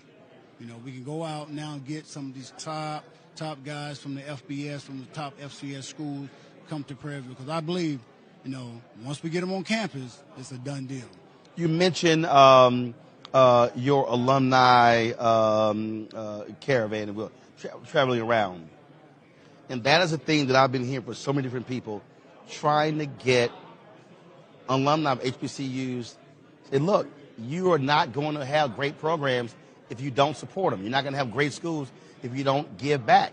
And when you look at the giving rates, anywhere from 5 to 10%, which is not significant at all I mean, you need all these people running around with Prairie View A&M hats and shirts just be sending a check back, even if it's $10, $20. Absolutely. Every little bit helps, and that's what we're trying to get across to not only PV fans and alumni, but those that are affiliated with PV. Every little bit counts, from 10 to 100 to 500. Right. Absolutely. Absolutely. In terms of so let's talk about this program. How are you looking? How are you looking in terms of what is going to be your strength this year? Offense, defense, special teams? I think it'll be definitely defense. I think defense for sure, because we got more guys coming back on defense that are veteran guys that have played in the system. We're still going to keep running the same system. We got a couple of guys coming in from FBS schools, and that's going to help us out in the backfield. And that's where our weakest link is at right now. Up front, for the first time, we're 3 deep, and we do a lot of things with those guys up front. So that's our strength of our whole defense. Our linebackers are the group that to be watched. If those guys are going, we're going. Offensively, we're going to get it done. I do believe we're going to get it done. We got a couple of guys coming in that can help on the wide out spot. Running backs, we're loaded. For the first time, we're really, really big across the front, and that's what we're going to know. We're going to try to start this running game first and then transition into passing. Okay. All right. Well, Coach, we're looking forward to it. Thank you. Of course, being from Houston, PV is down the street, so lots of folks down there, and so I'm quite sure you're looking forward to that first game of the season with Texas Southern. Absolutely, and we know it's going to be a dandy. If you're in town, hey, be sure to stop by. All right. I appreciate it. Thank All right. you. Thanks so much. Thank you. All right. Good luck, Coach McDowell. Yes, sir. Again, folks, Bub McDowell, head coach, Texas Southern University, in his first season there. All right. We got some other folks we'll be chatting with here, waiting to chat with head coach at Alabama A&M. We're going to talk with also my man, John Grant, who's with ESPN. Looking forward to chatting with John as well. And so, again, we're having, great time with different folks here, getting an understanding of what their needs are. And so that's what we are doing here. And so, so that's what's happening. A lot of different folks who are here, again, different media outlets. And so we're glad to be here, being in the house, talking to these folks, covering what's happening on the campuses. Okay, come on. All right. I'm going to chat now with a couple of players from TSU who are representing Texas Southern University. So they're going to step on in here, and we'll get their names. So y'all step right on in. All right. Have a seat right here. How's it going? How's it going? Good to meet you. Take a seat. All right. Let's tell everybody your name, position you play, and where you're from. Andrew Body, quarterback at Texas Southern University. D. Monterio Anderson, edge rusher from Jackson, Mississippi. All right. Glad to have you here. First and foremost, you talked to your coach. He said had a lot of freshmen playing last year who got a lot of experience. He said, so y'all should be better off as a squad this year. Yes, sir, most definitely. Last year we almost played, I want to say, almost 60 freshmen. He said 58. Yes, sir, including myself. So this upcoming season, we got experience under our belt. We got chemistry now, and I feel like this upcoming season is going to be something to look forward to.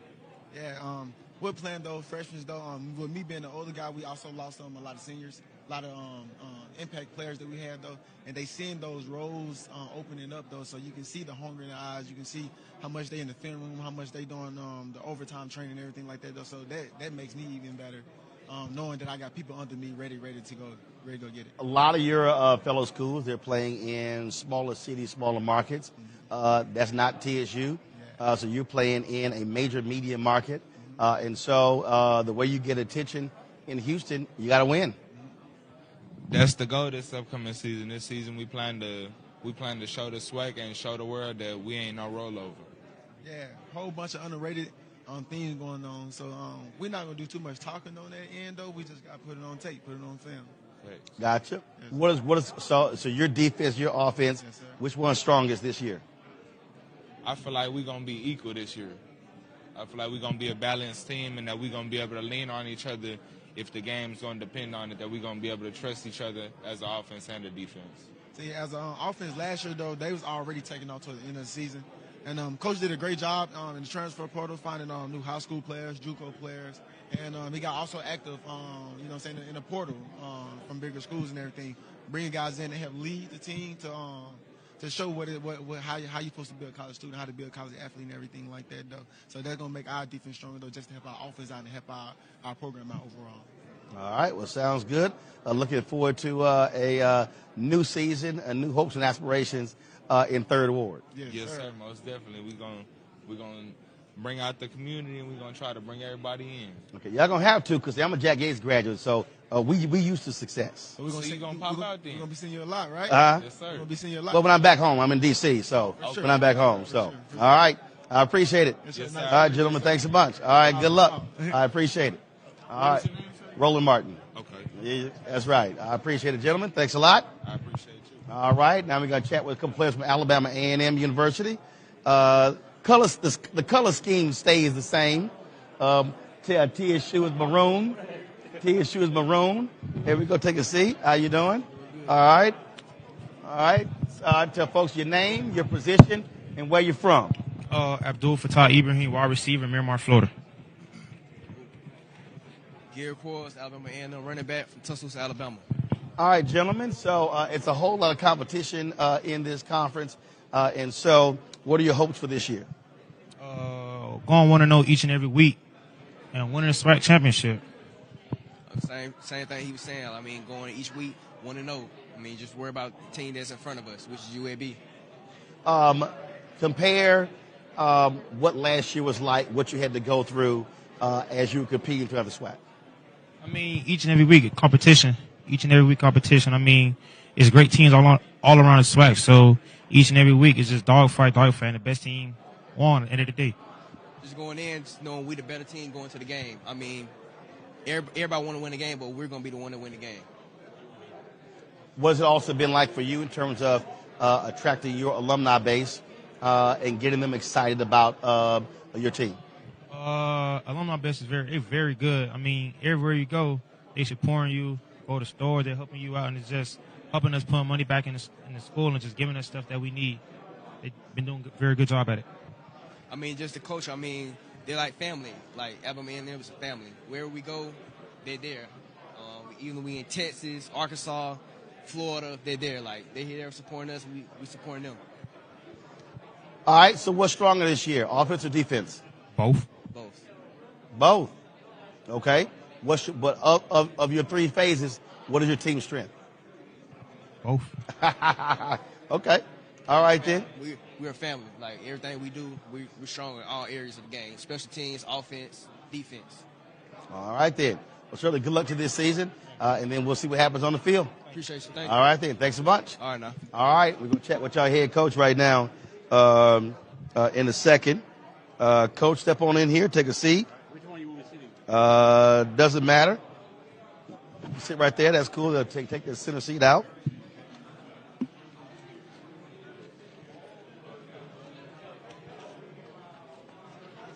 They'll get that all set. Y'all let me know when that's all done. All right then. Coach Maynard, your player said the strength of your team is offense and defense. You agree? Yes, sir. If they said I got Take a little pause right there. I got to agree with them.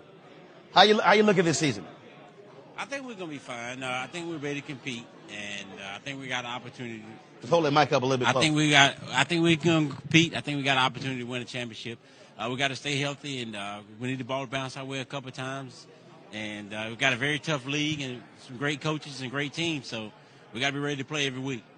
You're absolutely true in terms of the competition in this league.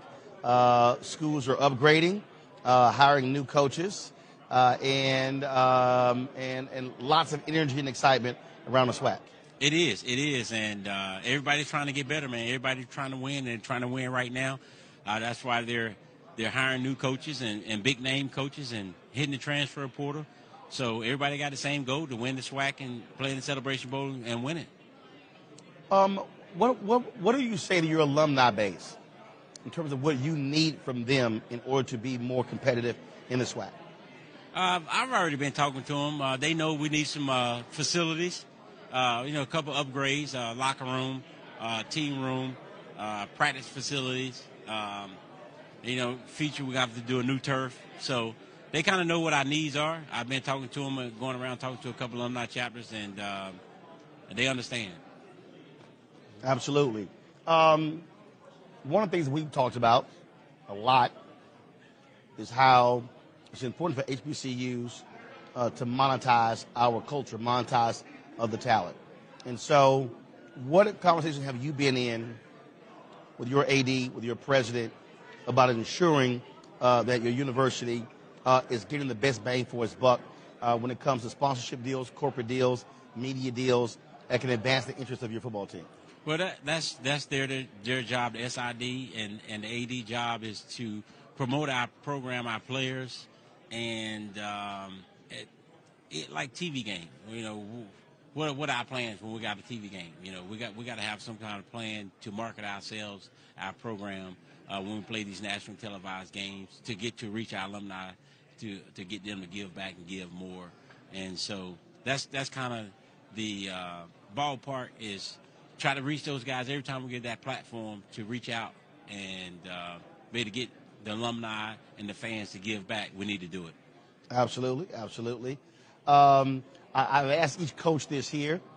You've got folks like Coach Sanders, who's in the conference. He's always on social media, reaching out to that next generation. Some other coaches said, hey, that's really not my thing. Others have said, I got to do better with it. And so this generation is all about Instagram, TikTok, Snapchat, all the social media. So have they changed you? Have they got you doing more stuff? Or do you like, hey, I'm leaving this up to somebody else? Yeah, I'm not really on it a lot. I got other coaches that may get out there a little bit, but I'm definitely not out there as much as Coach Sanders. That's one of his things, which is fine. I've been able to not actually go that road and still made to hold my own. So I'm a kind of stick where I'm at probably. So you're like, I'm not gonna be doing a lot of posting videos every day. Right, I'm not doing that. Okay, all right, Coach. Well, I appreciate it. Yes, sir. Good luck to this season, and then we'll see what happens on the field. Yes, sir. All right. Forward to it. Thanks a bunch. All right, thank you. All right, folks. Again, we're here at the SWAC Media Day. Head coach of Alabama A&M University. Again, talking to a lot of these players, talking to a lot of the folks here, and so we're glad to be here. We're going to do this here, folks. We're going to take a break. We've been showing you. Remember last year, we partnered with Coca-Cola.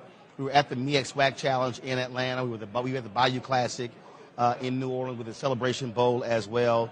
And so we've been showing you some of the highlights. We had a great time last year. Expect us to do more stuff this year at HBCU games with Urban Edge Networks. They handle the advertising for us here at Black Star Network. And so we just wanted to just show you some of the stuff that we covered last year in between a lot of these different interviews. And so here is the halftime performance. Grambling State, Southern University, the Bayou Classic, sponsored by Coca-Cola. Check this out.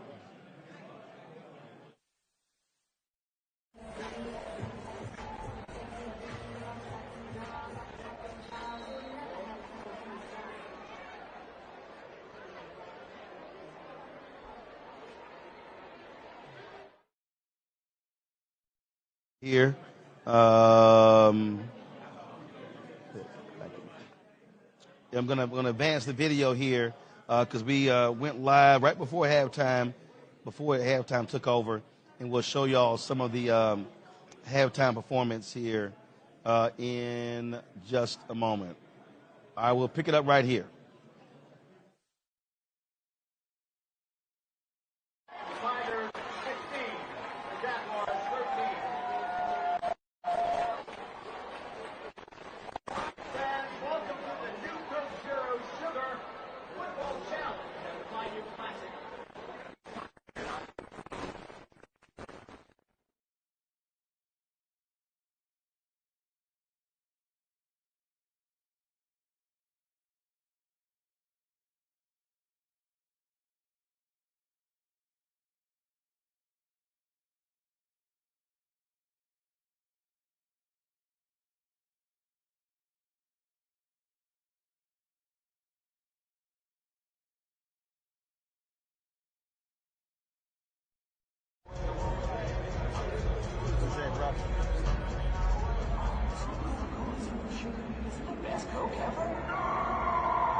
What if you could get rid of your kitchen garbage at the push of a button? Hey, I'm Matt from Pila, and I want to introduce you to my friend Lomi. You see, here at Pila, we're a team of material scientists and engineers, and we believe waste can be designed out of your daily life. See, since January, over 100,000 of you have welcomed Lomi into your homes, and the reviews have been incredible. Oh, what? Are you kidding me? Now, before I show you how Lomi is going to change the world, let's talk about why you're going to want one in your home. See, maybe you live in a big city and have a green bin program. Those plastic bins with the leaky bags under your sink, you know what I'm talking about. They're great at producing smelly, gross liquid sludge. Raccoons, anybody? Or maybe you don't have a green bin where you live. Instead, you throw all your food waste into the garbage, which then goes to landfill, which produces methane, which causes climate change. Still smells pretty terrible and makes a mess of your kitchen. See, Lomi makes your life so much easier. Lomi can compost your food waste, that pesky packaging from your online shopping habit, and even compostable plastics, all at the push of a button. Those 100,000 Lomis I mentioned earlier, they're already helping the Earth. They're limiting so much carbon that using Lomi is like unburning 5 million pounds of coal. And we're just getting started. There's a need for Lomi in every home. To create Lomi, we spent over 3 years completing more than 1,000 compost tests and endless hours of product design and prototyping. And Lomi isn't just beautifully designed. We've created something never seen before. This is an elegant home appliance that takes care of your garbage so you don't have to. Food waste creates more than 330 billion pounds of garbage in North America every year. Toss plastic and packaging on top of that, and you can kind of see why the problem is pretty big. Lomi is here to make your home food waste a thing of the past and cut your carbon footprint up to half, all while making odor-neutralized, mess-free, natural fertilizer that you can feed your plants, feed your garden, and you can even sprinkle it on a lucky patch of grass. Together, we can do something that politicians and big businesses can't seem to figure out, actually helping the planet. You can make trash a thing of the past. Click below, or click anywhere to purchase your Lomi today and join the movement.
With member prices, Expedia members can make waves, ride waves, and send waves.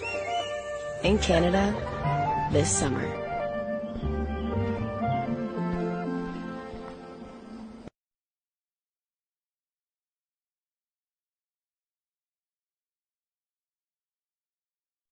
Bring home an Ashley Sleep Queen mattress for as low as $169.99. Plus, get $300 off select Sealy mattress sets. Ashley's Black Friday and July mattress sale is happening now. Click the link to find your local Ashley store or shop online today.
that was the Bayou Classic. Grambling State and Southern University halftime performance. Our cameras were there broadcasting that live. And so we certainly were glad to be there to showcase that game. And so certainly had a good time in doing that. All right, y'all. In a second, we're going to close this out. We've been here, of course, in Birmingham for the SWAC Media Day, covering it. Things are almost over. Folks have been talking with all the coaches and the players here. In just a moment, I'm going to chat with my man, John Grant, who is one of the executives at ESPN. They, of course, have a partnership with the SWAC, showcasing their games. The MEAC SWAC Challenge airs on ESPN in addition to the Celebration Bowl.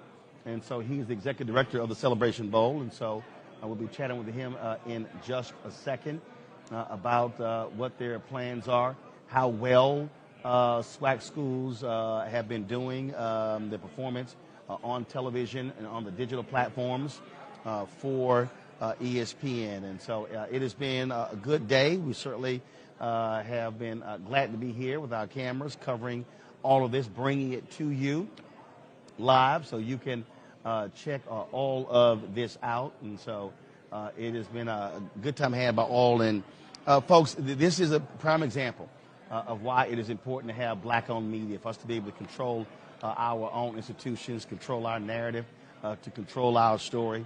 And so that's why we do what we do. That's why your support matters, traveling all around the country for us to be able to cover events all across this country. Being independent black-owned media is so vital.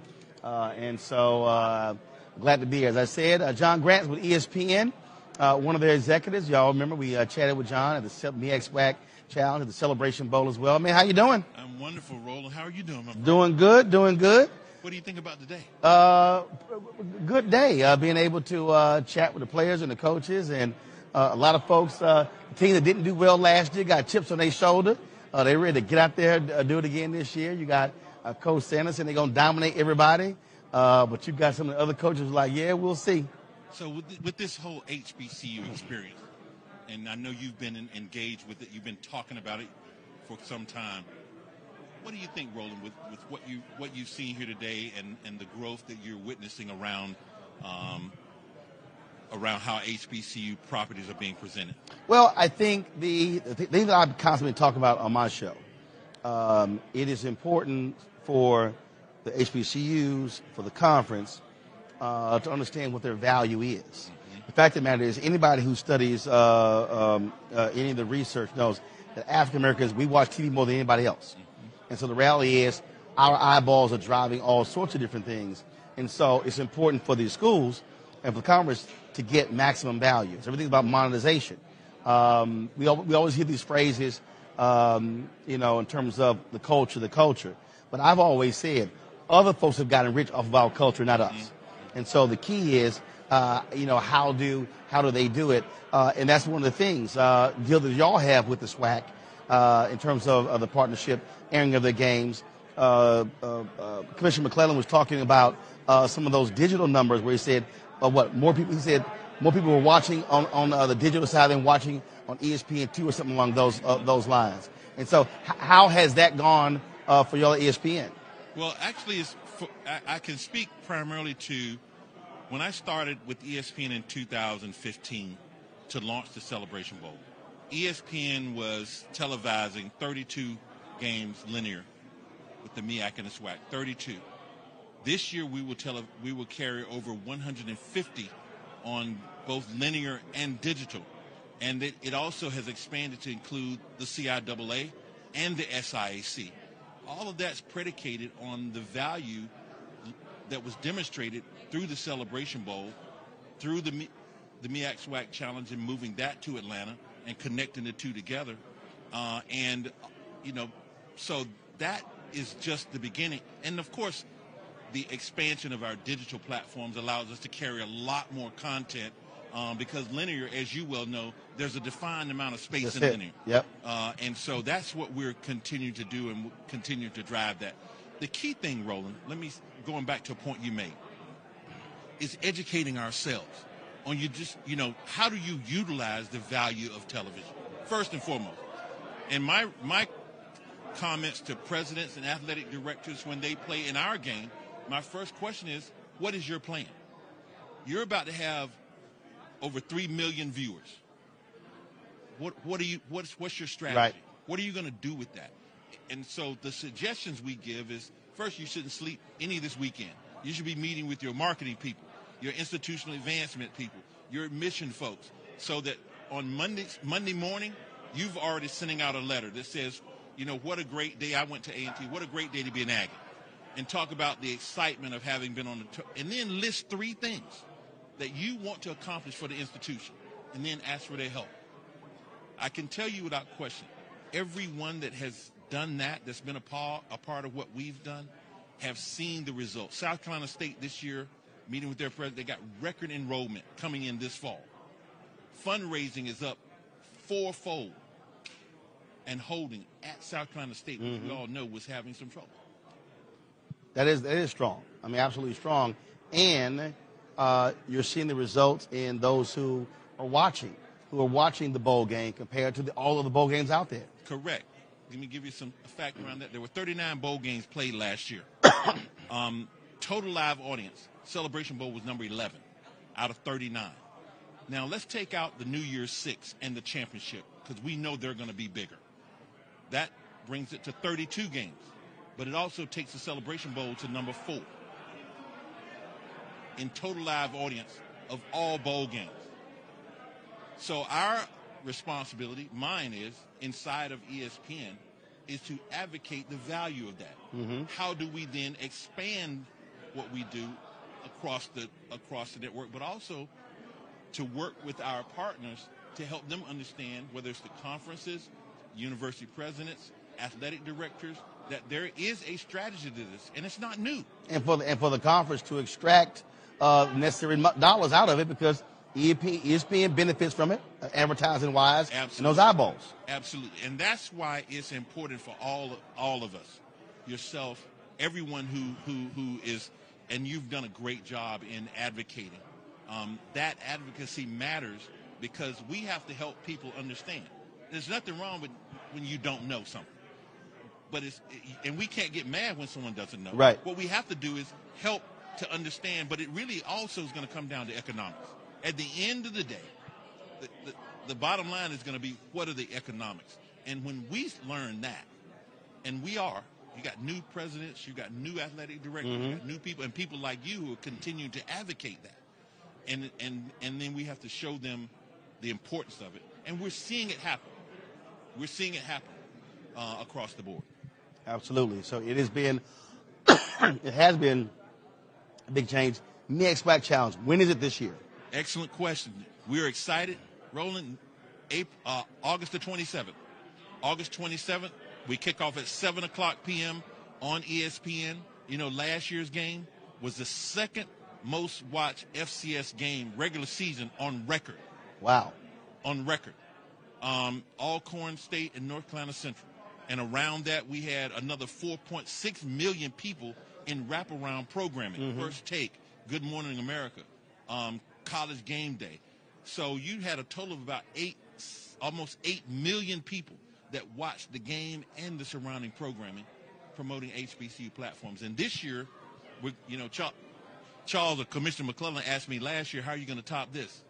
Well, my response is just hold on. Because this year, we're welcoming people to Wakanda.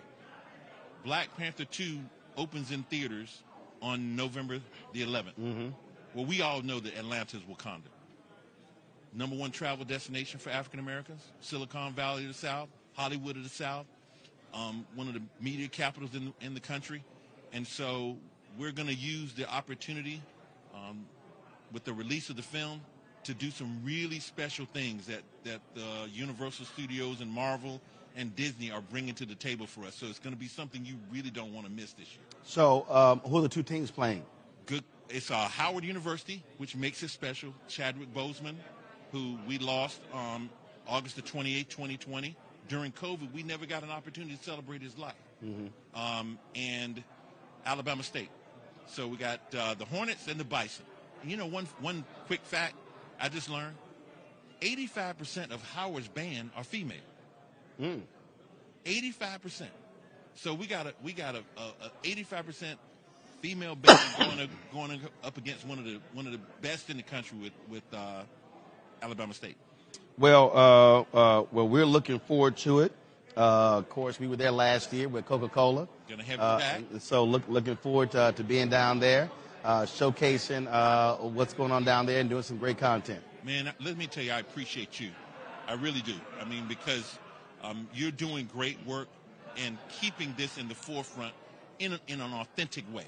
I mean, sometimes you got to tell us the truth, whether we like it or not. If it's the truth, and you do that well, you know, in your unfiltered programming. And I want to thank you for that, because it pushes us. It pushes us to make sure we are raising the bar. Look, we appreciate it. Glad to be here. Look forward to, of course, this season again. Me and SWAC Challenge will be at the Bayou Classic and, of course, at the Celebration Bowl as well.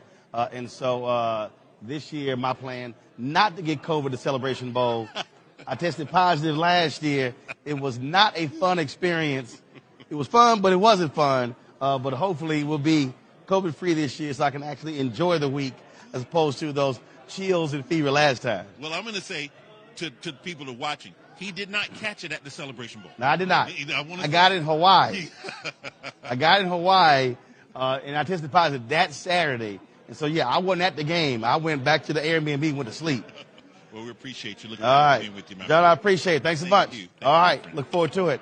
Folks, that is it for us. We're here, of course, been here all day. I will be live tonight on Roland Martin Unfiltered. I'll be live tonight on Roland Martin Unfiltered right here from Birmingham, but we certainly appreciate all of y'all who've been watching us. We'll have some of this tonight on the show as well, showcasing what took place here at the SWAC Media Day.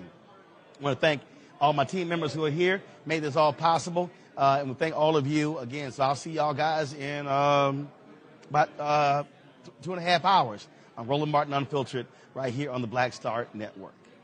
Until then, holla.